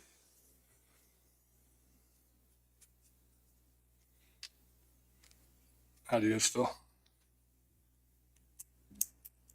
I'm good with seeing the numbers. I'm fine with looking at it. I'm fine with looking at it and seeing what we're going to do and making our plan going forward. So we've heard the budget. So when do we have to have these completed, David? So by the 20th, I'll have to do a notice on revenue neutral, and at this point, I can't tell you where we're going to be on that. I know our value went up a lot, but the easiest thing for us to do right now would be send the notice. Even if we don't have any intention of going over, it gives us some more time. I had asked everyone to get budgets in by a week from today. but we've still got a lot to do, and I've got a bunch of them to do myself. So we really need to know in the next 2 weeks anyway where we're at on everything. Do you think she can make it a priority to get something on the gates? We can get a projection of it. I would assume the projection, I'm just guessing now off the top of my head, I would assume the projection is going to be high enough that if we wanted to do the project, we'd have to bid the project or send it out to bid. So a hard number, no, but a projection probably or possibly. I'd be okay with that. Okay. I'll work towards that this week. You guys good with that? Yeah, I'm good with it. I am.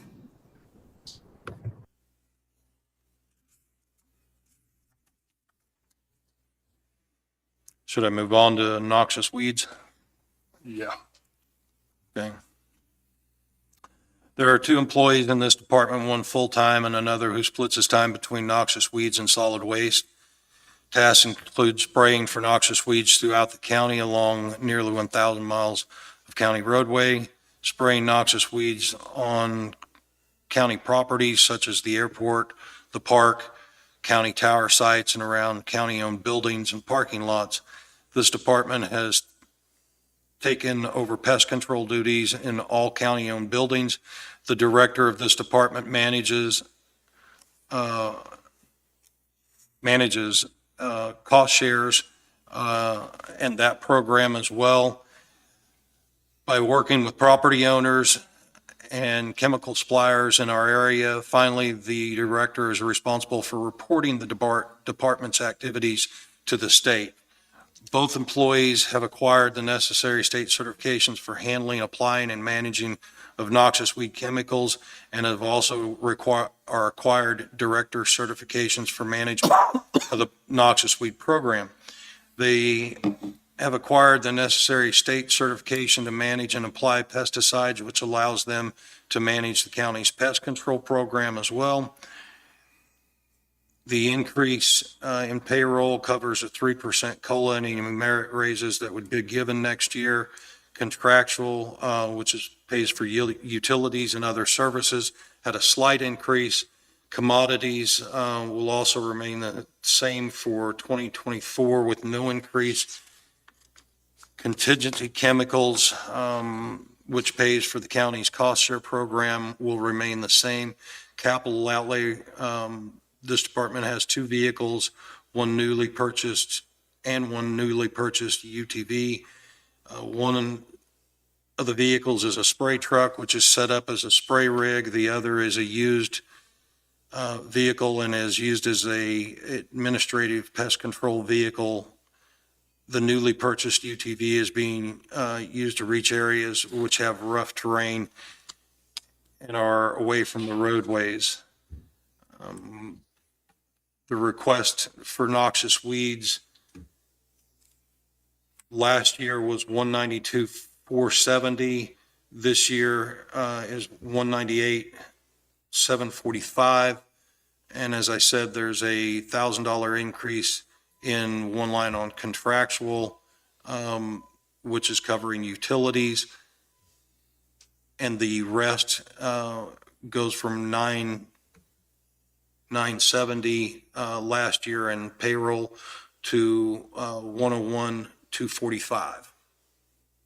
The total request is $198,745.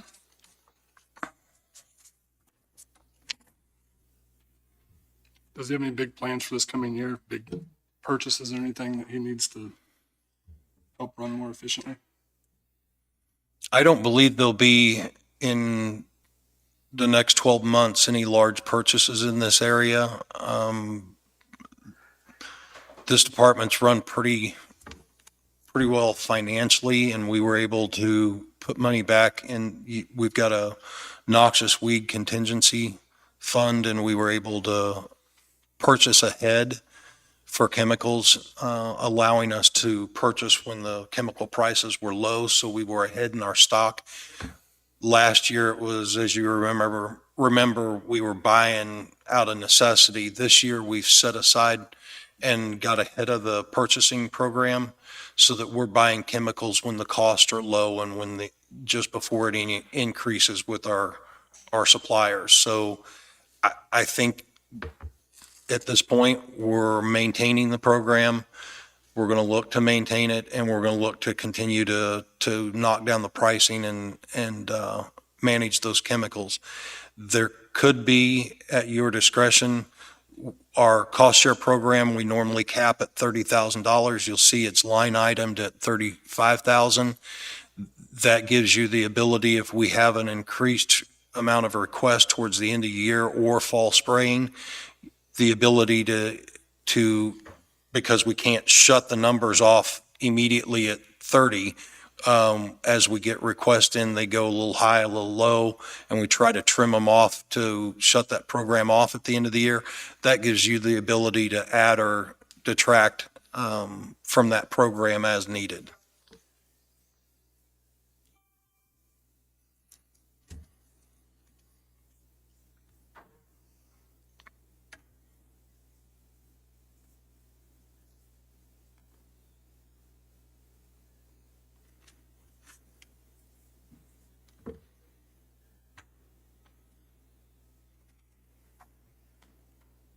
Do you guys got any questions? I don't know. I don't either. I think this department's came a long way since the first year. I was a commissioner too, so I think Johnny's doing a good job.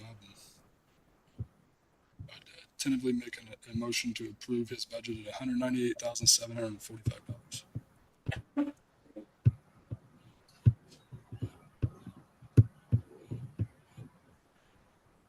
I'll second it. Motion been moved and seconded. Any more discussion? All in favor? Aye. Commissioners, the next budget I have for you is the elderly or transportation budget. There's one full-time driver, one part-time driver in this department. The part-time driver also works in our office covering administrative duties when she's not driving. The supervisor for this department is also the office manager for Public Works and is paid out of that budget fund. The budget is run on grant and non-grant line items due to personnel shifts. The non-grant payroll request for 2025 was zeroed out, lowering the request by $21,810 for 2025. Contractual, this fund also pays for parts of the elderly meal program, and the senior center costs are paid from the non-grant line item, and the transit lines pay for the county's public transportation side of the programs. The non-grant side of the contractual should remain the same for 2025. The request for the transit side of contractual, which pays for training, advertising, communications, insurance, and pre-employment costs, will go up $4,500 for 2025 due to insurance and communications. Commodities will also remain the same for 2024 with no increases. This could change in coming years, or could be changed in coming years by which programs such as Parker Senior Center and other buildings that are taken off or added to the program. So we can't project until we see what the numbers are without that building, what it might change in that line item.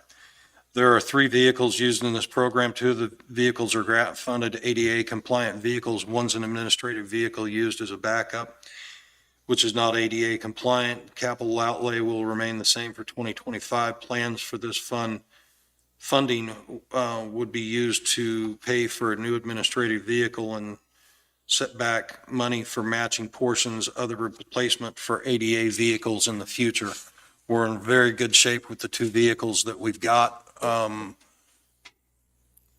don't know where other counties around us set with those programs, but now that we've got our second vehicle, replacing our administrative vehicle and setting money back for future portions or considerations towards vehicles in the future, we should be in very good shape for that.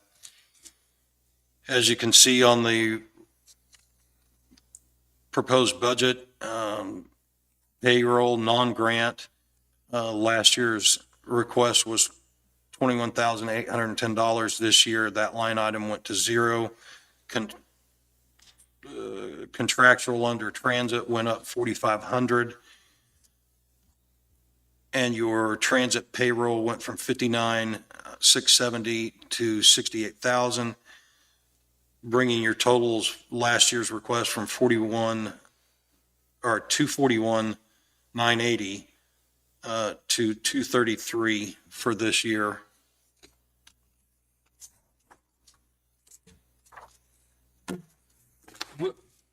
What's all included in the elderly? So is the Mills thing, that's totally separate, right? Paying the area agency a fee every year for. Is it out of this fund? Yes. Is out of this one? You're also paying, non-grant ECA, Mid-America Nutrition, utilities, and contractual for building, cleaning, mowing out of there. So the area of aging, what's the contract with them? There's two parts to that one. Part is belonging to their organization, and we've got 13.5 in one payment and then 30 something in the other one. 31.5. And those contracts and those agreements I have nothing to do with other than, So what, 3 or 4 years ago, we bought a transit vehicle as part of our budget, right? Mm-hmm. That's the transportation for them. Yeah. Yeah, we did, and I don't remember without looking it up exactly what all the details were on that, but For some reason, I'm thinking it was around like 78,000. I don't know why I have that number, but I don't know. so their contract is a total of what? 31.5 and 13.5 is what I'm seeing on there. 25,000.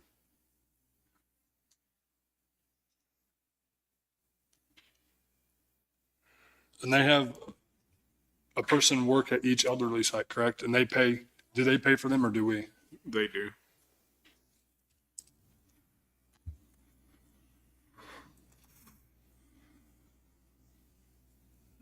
Are they going to submit a request or do they typically? I think we typically get a letter from, usually says they're not wanting to change anything, but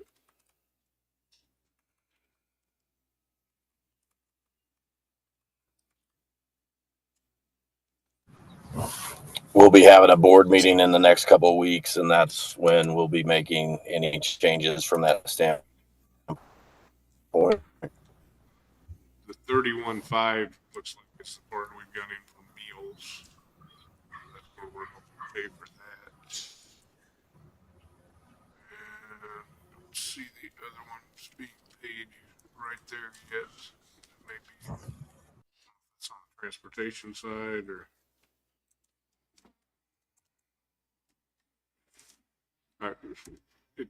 It takes a little more research than just looking right here to figure all that out for sure.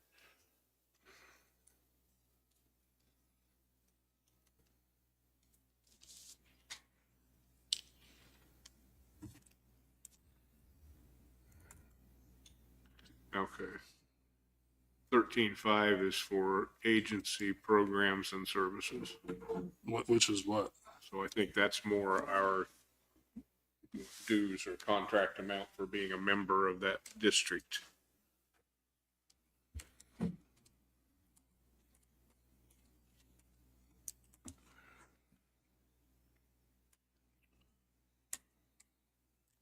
Danny, that would be casework.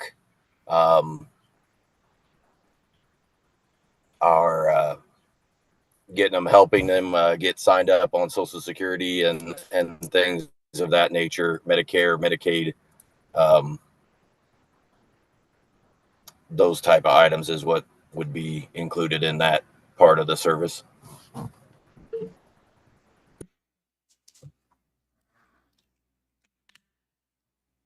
Do we utilize that part of it a lot, Jason? Do you know? They do throughout the territory. I don't know exactly what our numbers are. That's something, do you think you could find out or at your meeting? I can.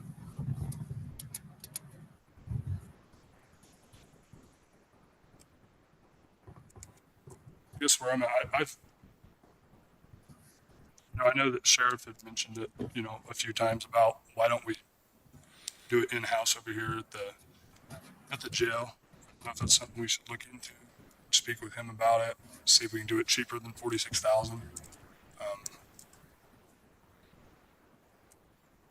I think that that's something that we need to look into with detail. About you guys?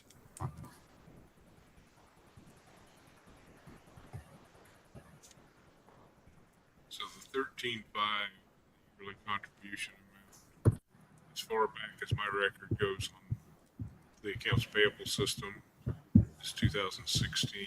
It has been that amount since then, and I believe it was before that, but that would take looking back at some older records to see. The 31.5 on the nutrition side. 1, 2, 3, 4. Looks like that's been there since at least 2020.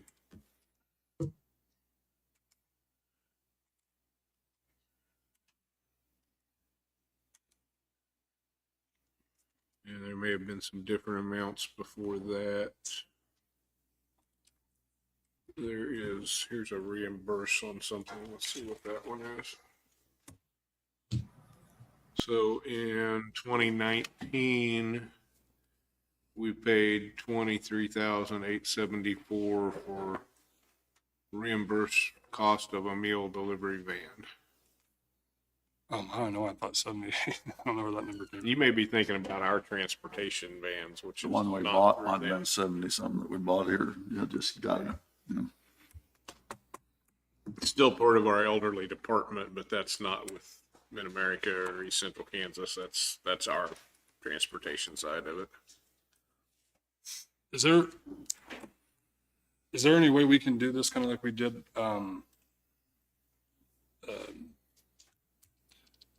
Trico, to get them come in here and give us numbers like what they do on different regions, numbers compared, and what other counties contribute? That would probably be a question for Jason as a board member. I don't have, I could get with Leslie and see if we could do that.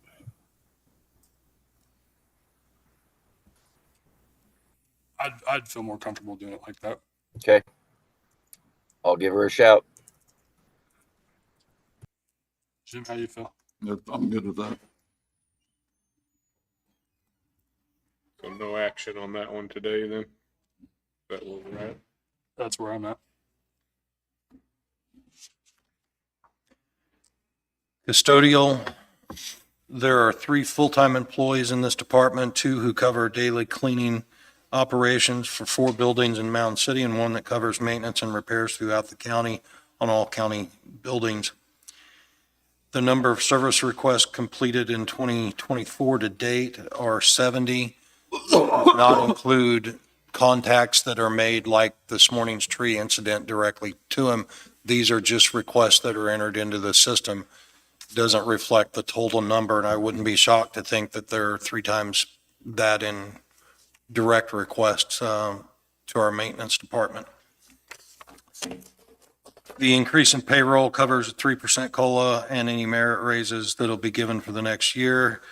Contractual should remain the same for 2025 with no increases needed. Commodities will also remain the same for 2020 as 2024 with no increases. Capital outlay will remain the same, and the plan is to purchase a utility truck with a lift gate to replace one of the 2 vehicles in this department. The reason behind that future request would be to enable items lifted without injury to an employee or need for other employees to be at the same work site or job site, and again, to reduce the possibility of injury. The other added benefit to that would be utility boxes which would allow more tools and parts to be carried on the truck, saving time driving back and forth from one location to pick up supplies or parts. Having said that, when we talked about the parked vehicle or one of those parked vehicles, if we did replace this vehicle at this point, I believe their department doesn't want to get rid of the smaller truck that they use around here locally in town. So it is a possibility that we could move this truck out to one of our park trucks. I would have to check on that. It is a two-wheel drive, not four-wheel drive, but I don't know that that would hamper trying to replace that and saving some money at the park by moving it over there. Payroll request is going up $133,020 to $140,000. And as I said, that covers your 3% COLA and any merit raises. Part-time would remain the same, contractual the same, commodities the same, and capital outlay the same at this time. So we changed the mowing, 2 years ago, which is roughly 30,000. I couldn't tell you what the exact number on that was. Did it used to come out of the custodian budget? Since that's who we had do it, or where did that number come, or where did that cost, who was it put on, the mowing? When we were doing it ourselves, it was just part of their salary. And then whatever fuel or maintenance we had to do on mowers.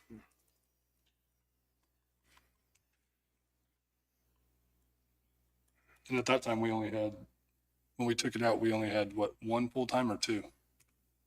We've had 2 full-time for a long time. Oh, I guess, yeah, okay, Danny and, yeah, all right. We added another person full-time with the Justice Center Shit.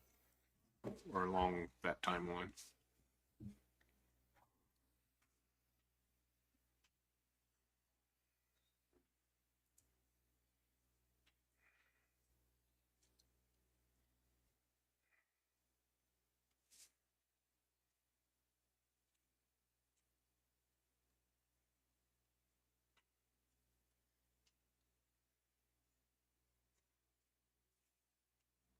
Do you guys have any questions?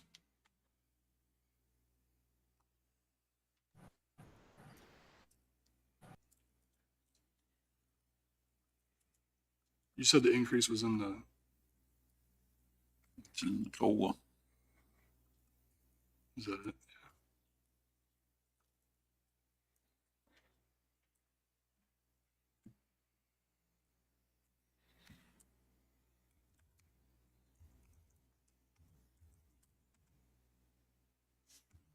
That's the only place I see an increase.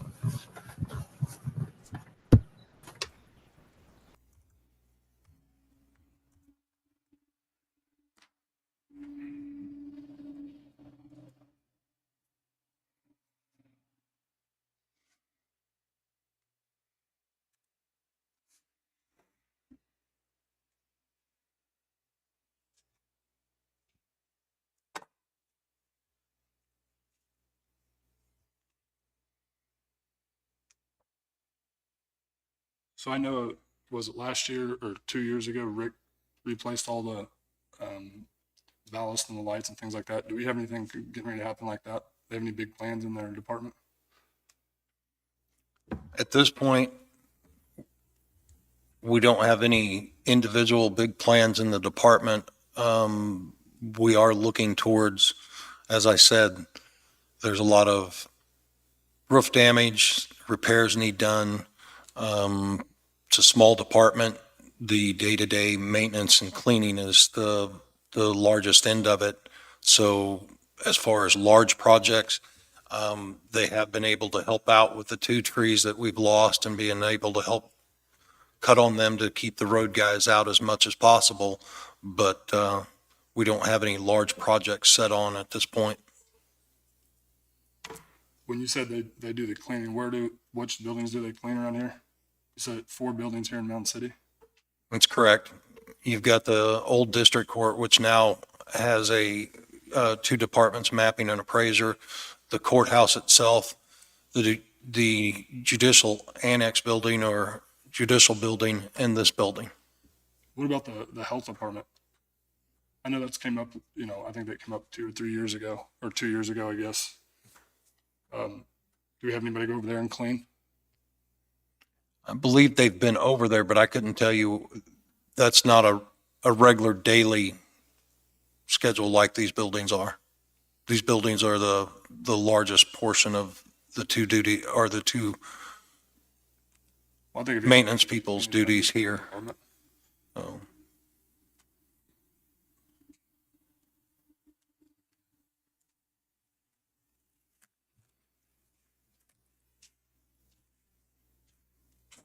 You guys got any questions? I don't know. I don't.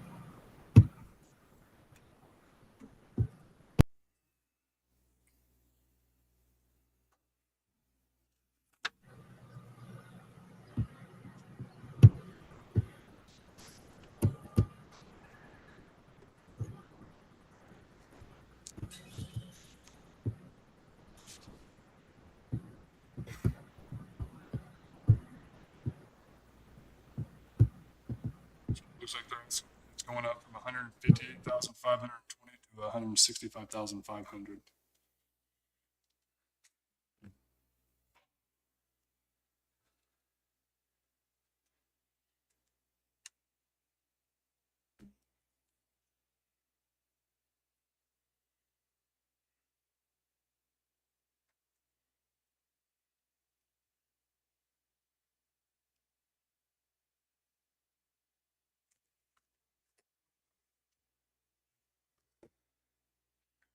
What kind of repairs do they do throughout the county, Sean? I mean, repairs such as, yeah, to what extent? I mean, you're talking about the roofs, they go up there and do roof repairs? I mean, what do they? I know we've had one guy work over at the health or the elderly building. we've done quite a little bit as far as tile repair and inner ceiling repair, track repair there. We're also doing the installation on the sinks, cabinets, stoves, dishwasher, the compactor there. We've rebuilt a couple of the buildings for the compactor sites. Most recently, we worked on the Mound City building after the flood there. This can go from every general maintenance repair and request down to a plugged drain line or a faulty switch in any one of those buildings throughout the county, senior centers, ambulance barns, compactor sites, or administrative buildings throughout the county. So as far as larger roofing projects and things, no, we generally don't, but there is a roof project coming up at the park. We looked at one of the cabin roofs is in poor shape. Instead of putting on the expenditure for it, cabin 8 and the supplies that remain from it, one of the supplies that remained from it was a full metal roof that we plan to repurpose from cabin 8, which isn't going in, back to cabin 3, I believe it is the one that needs a roof put on it. So the material cost would be negligent, and we'd go only to labor cost on that. And it is a small enough project that I project our maintenance and park personnel would probably be the one to put that project together and put it on the cabin. Things like the other day when the adjuster came by that K-Camp sent down, we had Mike take him around to buildings that he looked at, and we do that frequently with different inspections from the insurance companies, and they're usually the guys we send out with them on that. Boiler, fire, alarms, there's quite a few things that they have to take contractors to each one of these sites.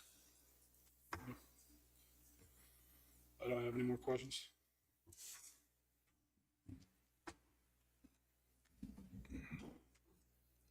I'm go ahead and make a motion that we tentatively approve the custodian budget at $165,500.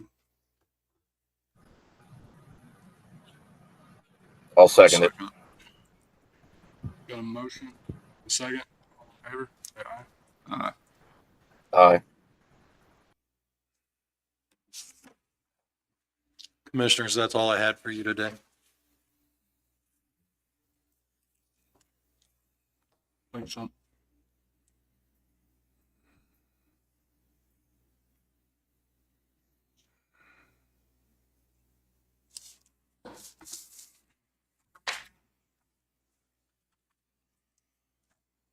All right, looks like we got Amanda here and Danielle. You guys want to come up and present your budget for the health department?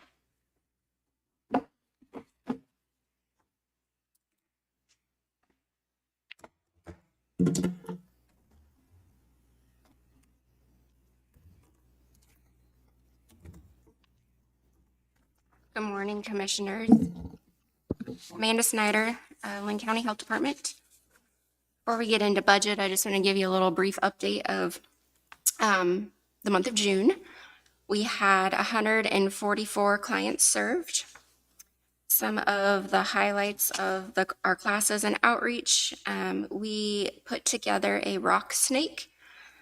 We painted and distributed 120 rocks into all of Linn County's cities and communities, and 108 of those so far have been returned to the health department. This was an activity that was funded by our maternal child and health grant to help promote physical activity. So I just have a little picture.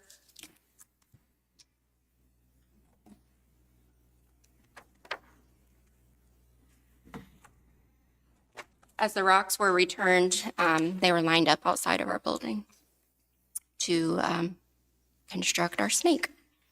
We hosted cosmic yoga at the health department for National Yoga Day. We offered biometrics during open enrollment, and then another separate time at our office for county employees. We had 20 employees take advantage of this opportunity. We offered this, I believe last fall or early this winter as well. So we caught most of the employees then. We will offer this again in the fall. It'll be something that we'll offer 2 to 3 times a year, just to give employees plenty of opportunity to have that completed. Just as a reminder, that's part of the county's health insurance incentive is to have a biometric screening completed every year. Our Becoming a Mom classes started on June 13th and will run through July 18th. We'll also offer another class this winter. We had our biannual audit last week for the VFC program, which is Vaccines for Children. There were no issues found. Our aid to local grant cycles ended yesterday, and our new grant cycles start today. For July, we put together a coloring contest.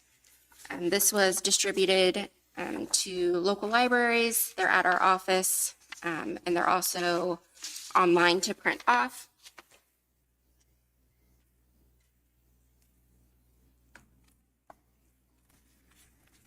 On the back page of that, there's also just some fireworks safety information.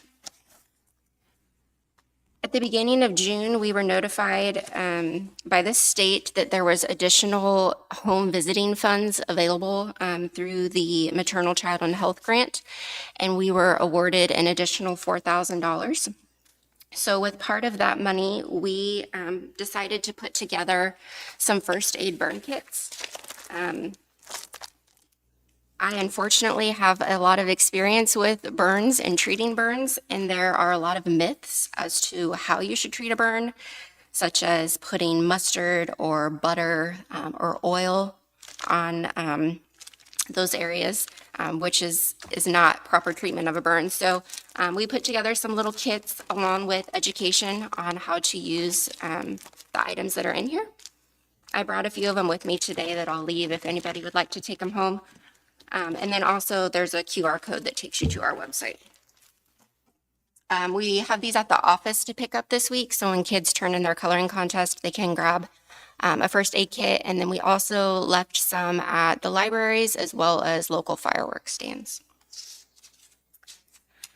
We are offering another Safe Sitter class. We were asked by the Mound City Library and Lacine Libraries to host a class at their locations. So the dates and times for these are listed on our Facebook.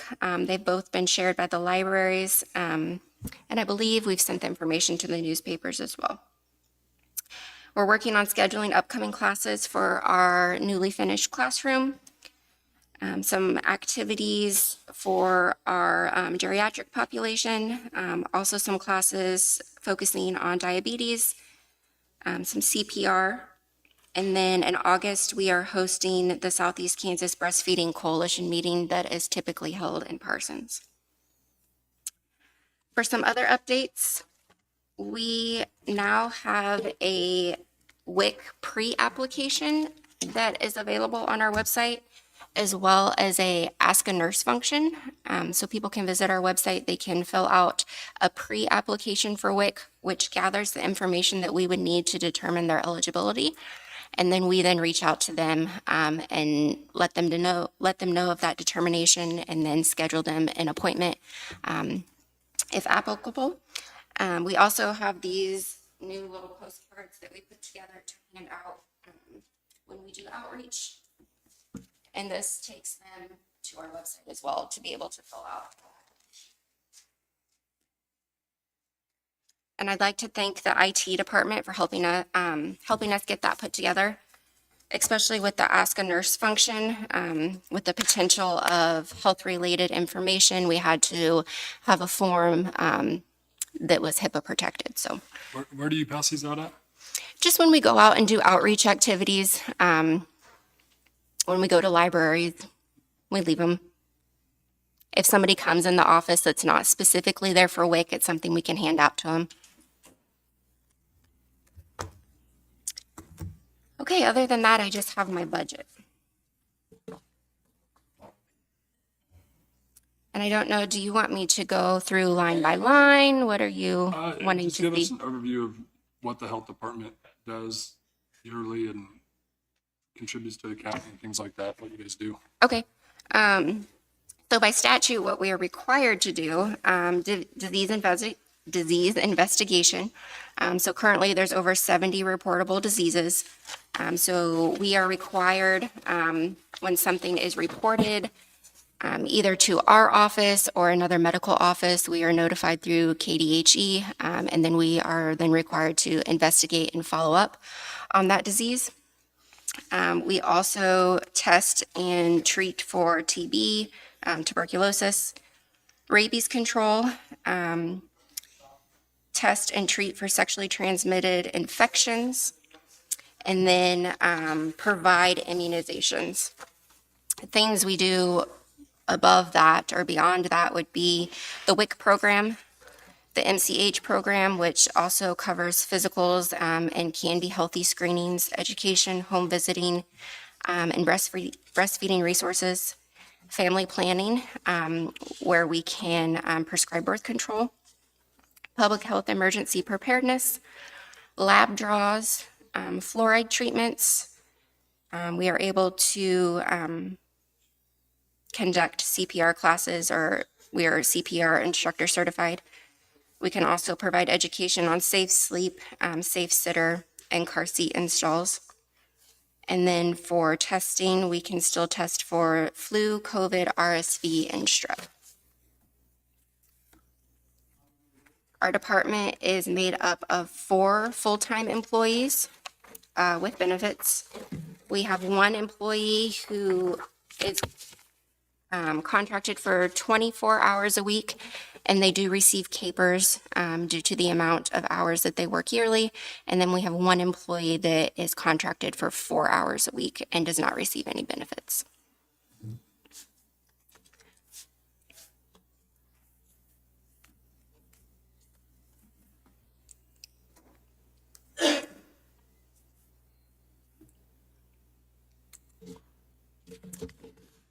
So our proposed budget for 2025 is $446,017.83. That consists of payroll, which is $279,131.30. That did include the COLA and any merit raises. That actually went down because I did not include as much overtime for this year just because we don't have the amount of COVID testing that we've had in years previous. Contractuals at $44,158.14. Utilities, $13,592.03.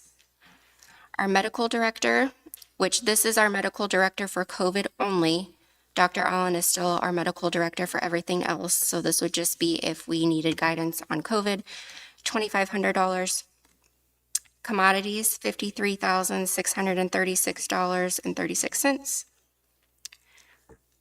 And then I included our workforce development grant, $15,000. This year, part of the city readiness initiative grant, they have changed their funding rules to where each county within the region gets a set $20,000 to spend as they wish, but on CRI or FEP capabilities. And then capital outlay, I put $15,000 just if we were to have a vaccine fridge or freezer that needed replaced just in an emergency. Why did you have such a drop in your contractual? We had a drop because we had less grant money to spend this year. So everything that we purchase out of grants, I went ahead and put into that contractual and commodity line.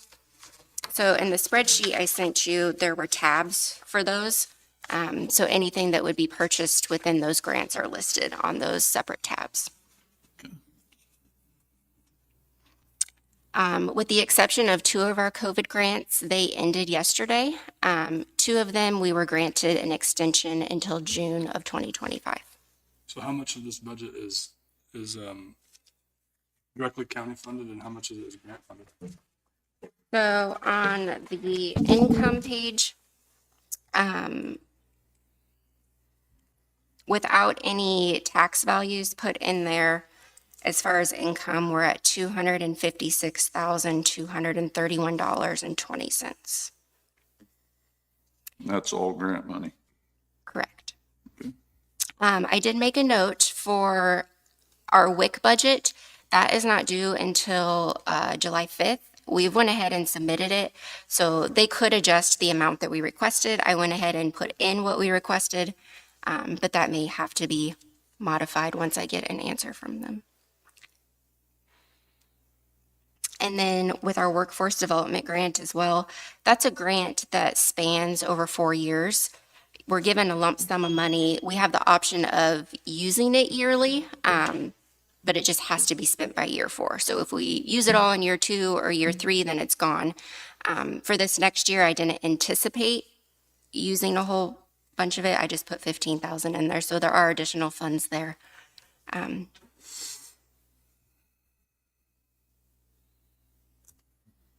And then I just kind of estimated if we were to receive the same amount from the taxes, we would be at $354,195.20 on the income.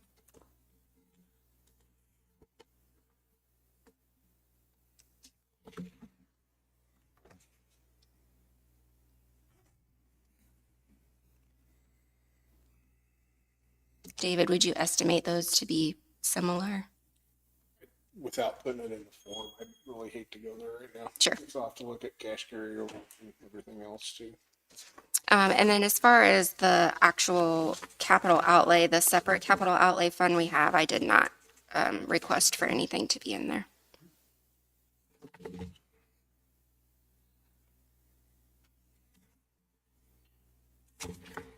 Some of the other information that I gave you went over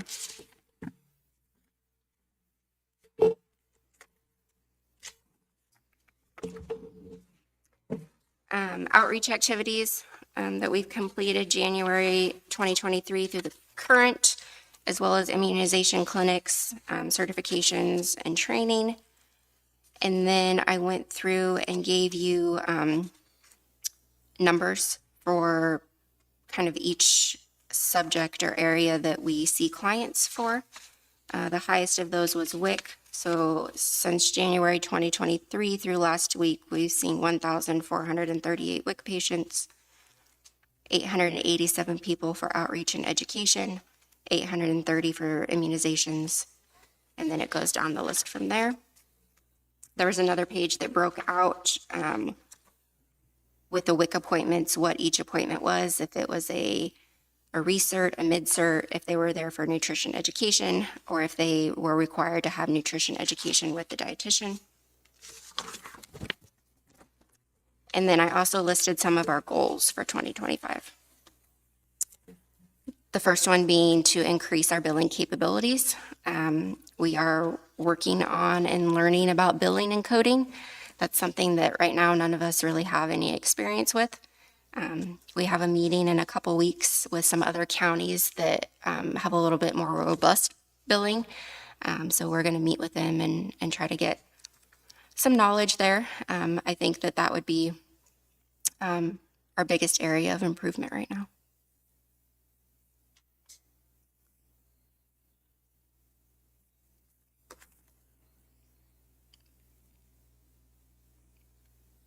Your new classroom, you said you had something scheduled that usually took place in Parsons coming here?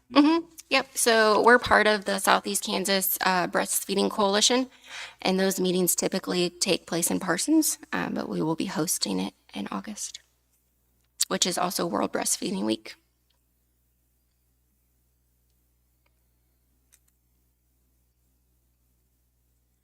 Do you have any other big plans for your department in the next coming year? Just growing our classes in education. We really want to get out and reach more of our geriatric population as well as our male population. Doing things such as hearing screenings, referrals for our farming and heavy equipment workforce. Parenting classes, this is something that we're looking into. Oftentimes, if say there's a couple that's gone through a divorce and there's children involved, parents will be required to complete a parenting class. And as far as I know right now, those are not offered in Linn County, that they have to go out of county to complete those classes. So that's something that we're looking into becoming certified and offering. I have a call out to the DCF office just to verify the curriculum and to see if that's something that we could provide.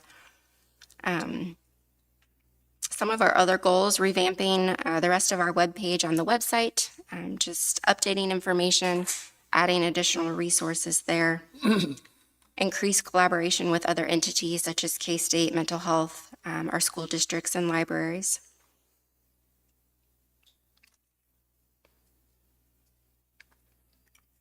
So Sean presented the elderly fund to us a little bit ago and talked about how the area of aging, they help with like signing the elderly up for Medicaid, Medicare and stuff like that. Is that something, so say if we ever wanted to change that or go to some new, is that something that the health department could do for them? So it's not something we do right now or have the knowledge to do, but I'm sure if we had the proper training, it's something we could assist with.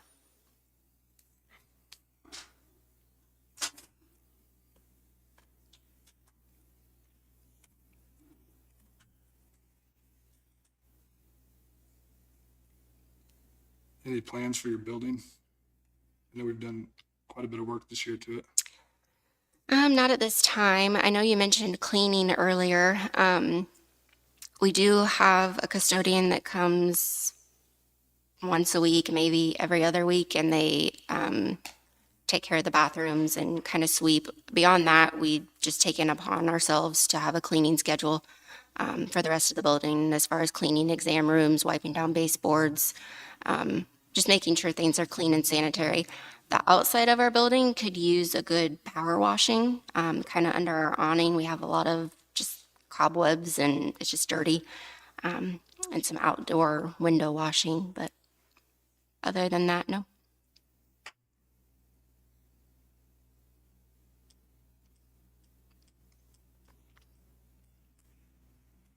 I don't have any more questions. Do you guys got any? I don't have any.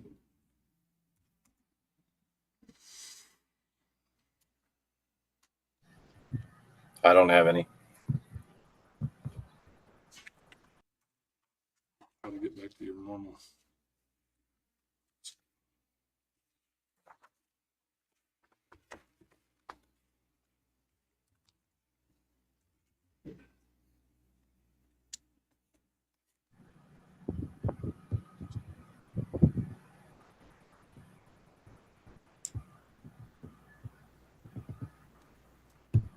So your budget last year was $502,411, and this year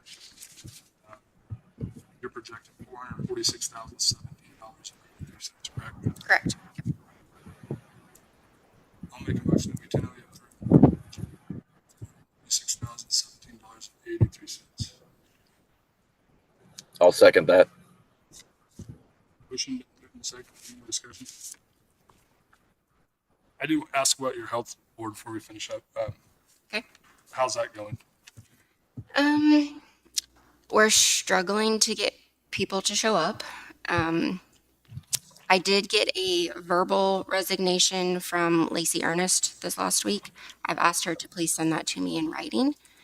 I think I had a new person for District 2 actually fill out an application this morning that had an interest on being on the board. So I'll have to get with Jessica and have her pull that for me. The meetings are fine. I mean, we kind of discuss things that we're doing, ideas that we have. As far as like the board going over my budget, we now meet 4 times a year. So the last time we met was in April. We don't meet again until the middle of July. So there's just a lot of lag time in there. But I know when they were meeting monthly, they were not getting people to show up. Do you think it's beneficial to you and the board? Honestly, no. I feel like people come in, we say, this is what we're doing. Do you have any ideas? They say, no, what you're doing is good. Keep doing what you're doing. I mean, I haven't seen a huge benefit from it. And I don't want to continue to waste people's time or, have them come. So that is something to think about. So I guess you have a meeting in July. Do what? You have a meeting in July. We do. Yep.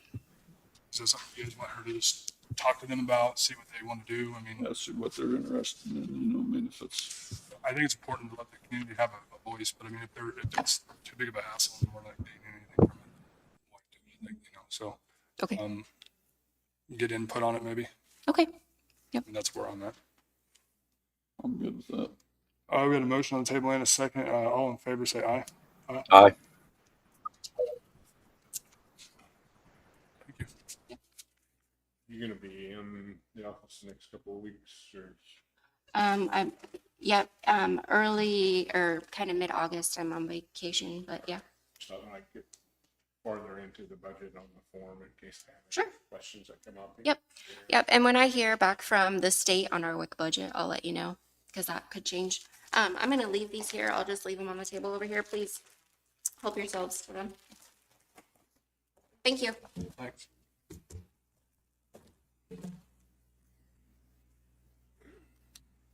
David, you got anything else? I don't.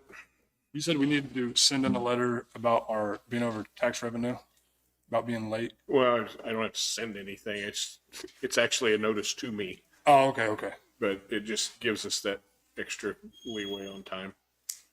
I say that's what we did last year, and then we stayed under it, which is fine. But it extends that deadline where we can work with it a little more. How do you feel about staying revenue neutral, Danny? What's your goal? Jason too, I guess. I would like to. I'm not sure that we can continue to. What, for the last 3 years, has it been 3 years? David, have you seen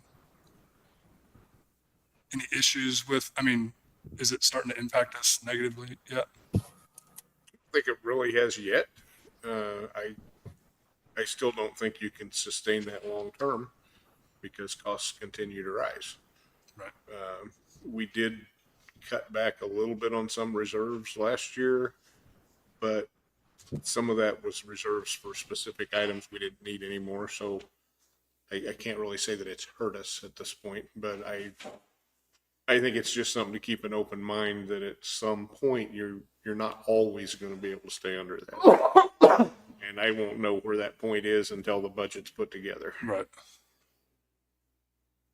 I feel if it's available to us, I'd like to do it, but I understand what you're saying, David, but there might be come a time, but if we're still close, I'd like to myself, you know. Right. And like what you're saying is, I fully agree. There comes a time maybe we can't, but if it's available to us, I'd like to. So, and this year, if we go over, we have to pay for the State's paying again this year. Oh, they're paying again? They extended it. postage or whatever. So, yeah, so it's not going to cost us. I mean, I will have to spend the money and get a reimbursement, but it's not any actual cash. It's not coming out of our account. It's Right. actually the state's paying for it this year. Yeah, I agree with you, Jim. Because last year we were right there, weren't we? It was close. I mean, we had to tweak some numbers here and there to make it work. How do you feel, Jason? You good with it? I'm good with that plan of action. I'd like to stay, like I said, revenue neutral if at all possible, but if we're not able to, I understand that as well.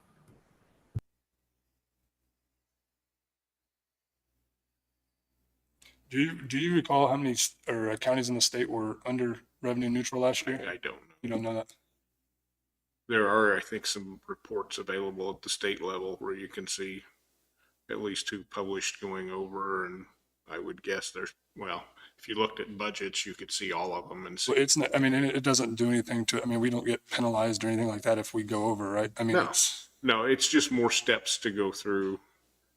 You pass the resolution, you hold the hearing, and with doing the notice, we'll do those things anyway. It really doesn't hurt us to do that.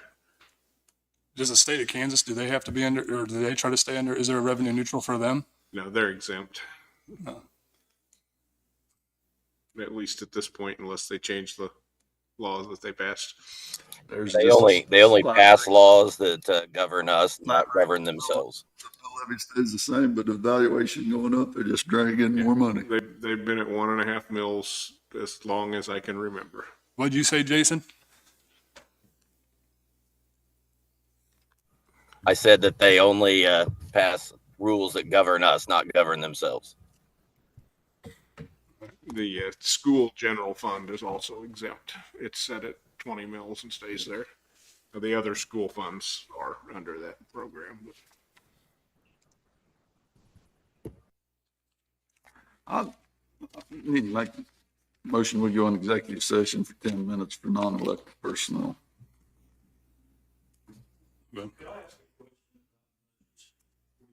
Yeah, Mike, come over and just state your name so I can hear you over camera, and Jason can hear you. Mike White, Mound City. I've listened to a lot of this budget preparation for a number of years now, and I just got to being kind of curious. And this is probably a question for David. How is, who and how is the burn rate on budgets tracked throughout a budget year? Oh, it's the what tracked? Burn rate. It's a burn rate. Like how they go through the funds? How you go through the funds?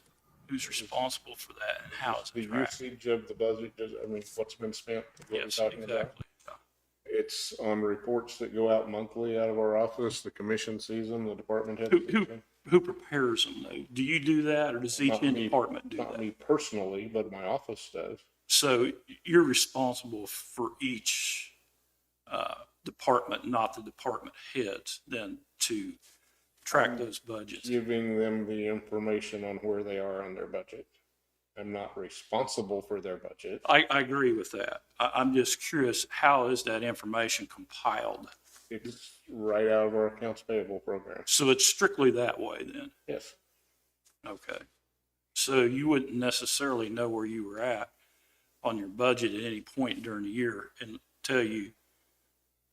They get monthly reports. They do. So they know how much money's left in their budget then? Yes. Okay. That's not changed in the years I've been here. I mean, I just didn't know, David. Yeah. That's why I'm asking. and anytime in between, if they want to know, they can ask us and we can, we could tell them down to that day if they wanted it, but we do monthly reports. So we get a monthly printout. It does give us a monthly printout on the percent of the budget's been, if it's 50% or wherever we're at in the year. I wasn't aware of that. I didn't know. Thank you. Thanks, Mike. I'll make a motion that we go into executive session for a non-elected personnel, and returning 10 at minutes. 11:53. I'll second it. Motion been moved and seconded. All in favor, say aye. Aye. Are you needing me in there? Yeah, I'd like to. Say we should probably call Jason too on the phone in there if you're non-elected personnel. Pardon me? So we should probably give Jason a call on the phone in there when we get in there too.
All right, we're back in session. We had no action. There's something I do want to talk about. So I sent an email here the other day to David about reorganization, or thoughts on reorganizing how a Monday goes. It's something I've been giving a lot of thought. Some people-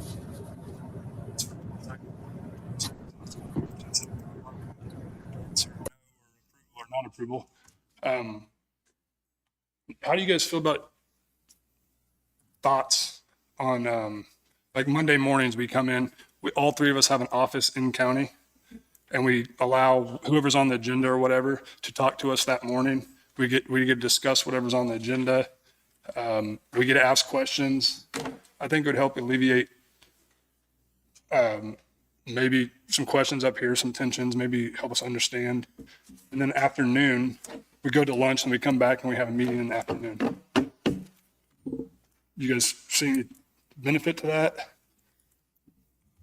I really don't, Danny. I'd rather move our meeting to an evening meeting myself, at 5 o'clock or so, and give people the opportunity it would open up the opportunity for more people to sit in their seat, in my seat, because people that actually work a job during the day, to give people the opportunity to run for commissioner, and I think myself that's. So what if we, I'm not opposed to that either. I'm more or less just trying to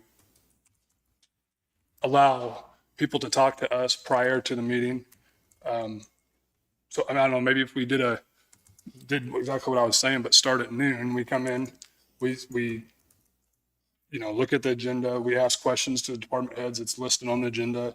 We listen to people's concerns, they know we're there, they get to come in and talk to us if they want. We deal with county issues, and then, 5 o'clock rolls around and then we have a meeting. Yeah, I think with our computer, with us getting the agenda and the things, I think we have the opportunity more, and people have our cell phone numbers, they can call. I get calls. The people asking, and I'll return their calls. May not answer it the first time, but I get back there. You're out there. I don't think I see it there myself. What do you think? I don't either. I think that we're with the computers, with the laptops, with the SharePoint. I think we're getting information so that we can be prepared for the meeting when we show up on Monday morning. I would like to go to an evening meeting myself, or start at 5:30 or something like that. We'd have to fluctuate it and see what works the best as far as time. But that's the direction I'd like to go. Jason? How are we going to handle overtime? Things of that nature.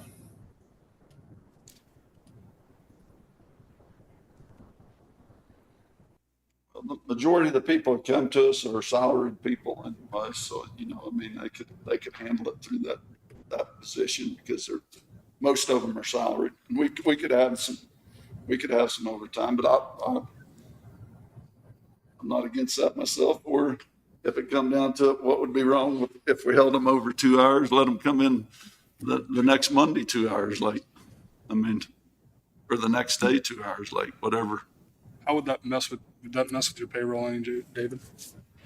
How can we make something like this work? Do you see Salaried, I know, but do you see any cons to doing this? I see a lot of pros.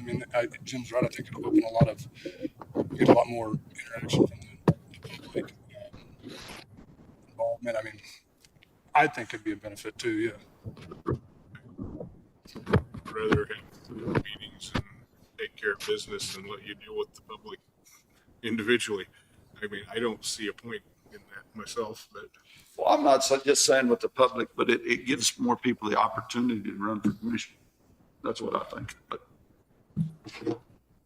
there'd be people out there that work a day job that don't have the time to take off or can't take off.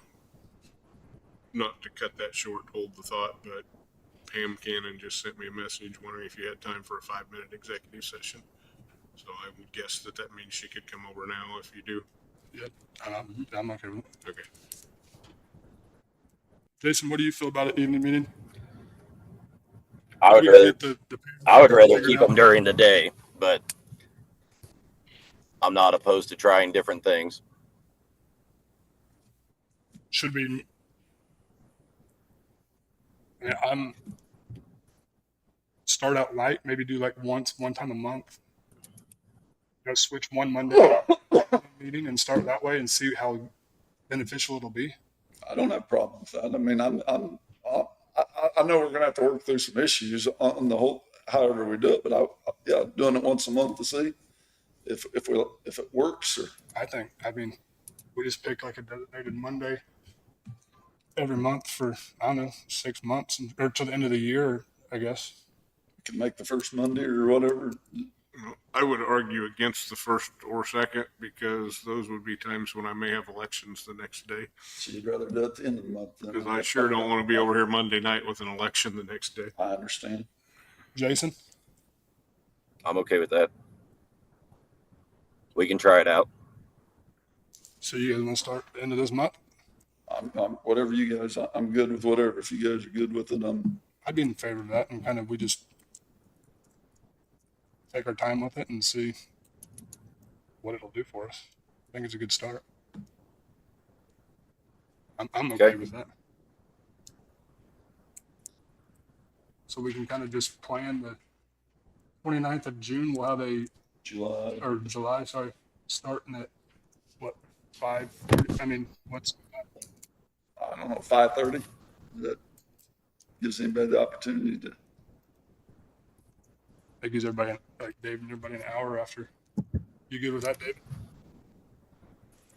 I don't like any meetings, so but go ahead. You guys are doing whatever you want to do. We need to look and make sure if there's any resolution or anything we need to do to change. So we need to talk about it some more next week. Okay. Because I don't have those answers today. Well, I mean, so if we get this worked out, we think like 29th at 5:30. That's evening meeting. Fine. There's one other question I have as far as with this quarter request, David. There's been this is the second quarter request that I guess I understood. What's the differences? Why did we have to turn our phones and everything over to the sheriff this time? And the other one, it was screenshots. We didn't know that service was available before. This one was a much more detailed, specific time periods.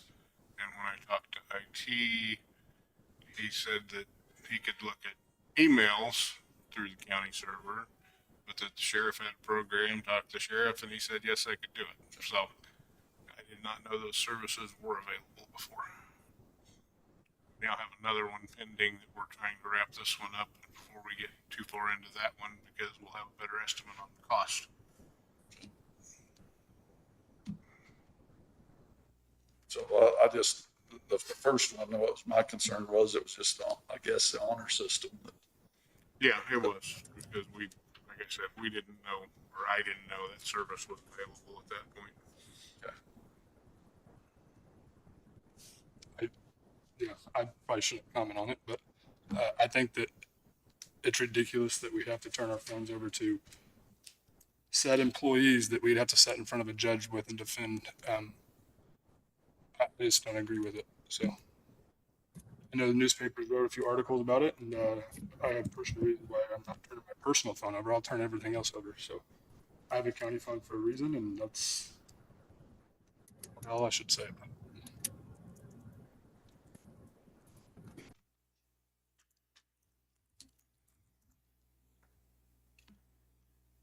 All right, Pam, you're here. You need a 5-minute non-elected personnel. I'll make a motion to go into executive session for 5 minutes, non-elected personnel with Pam Cannon. I'll second it. Return. Motion made, second. Bye.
All right, we are right on time.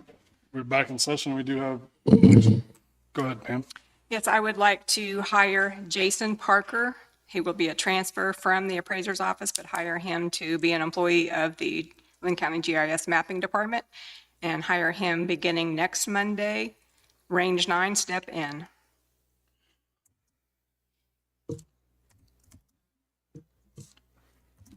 I'll make a motion that we hire Jason Parker at a 9N for the GISI mapping department. I'll second it.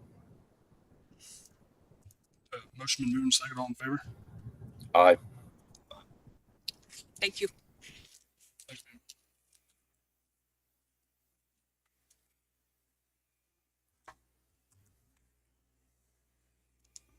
Looks like we don't have anything else on the agenda. Does anybody have anything? I don't. David? Yep.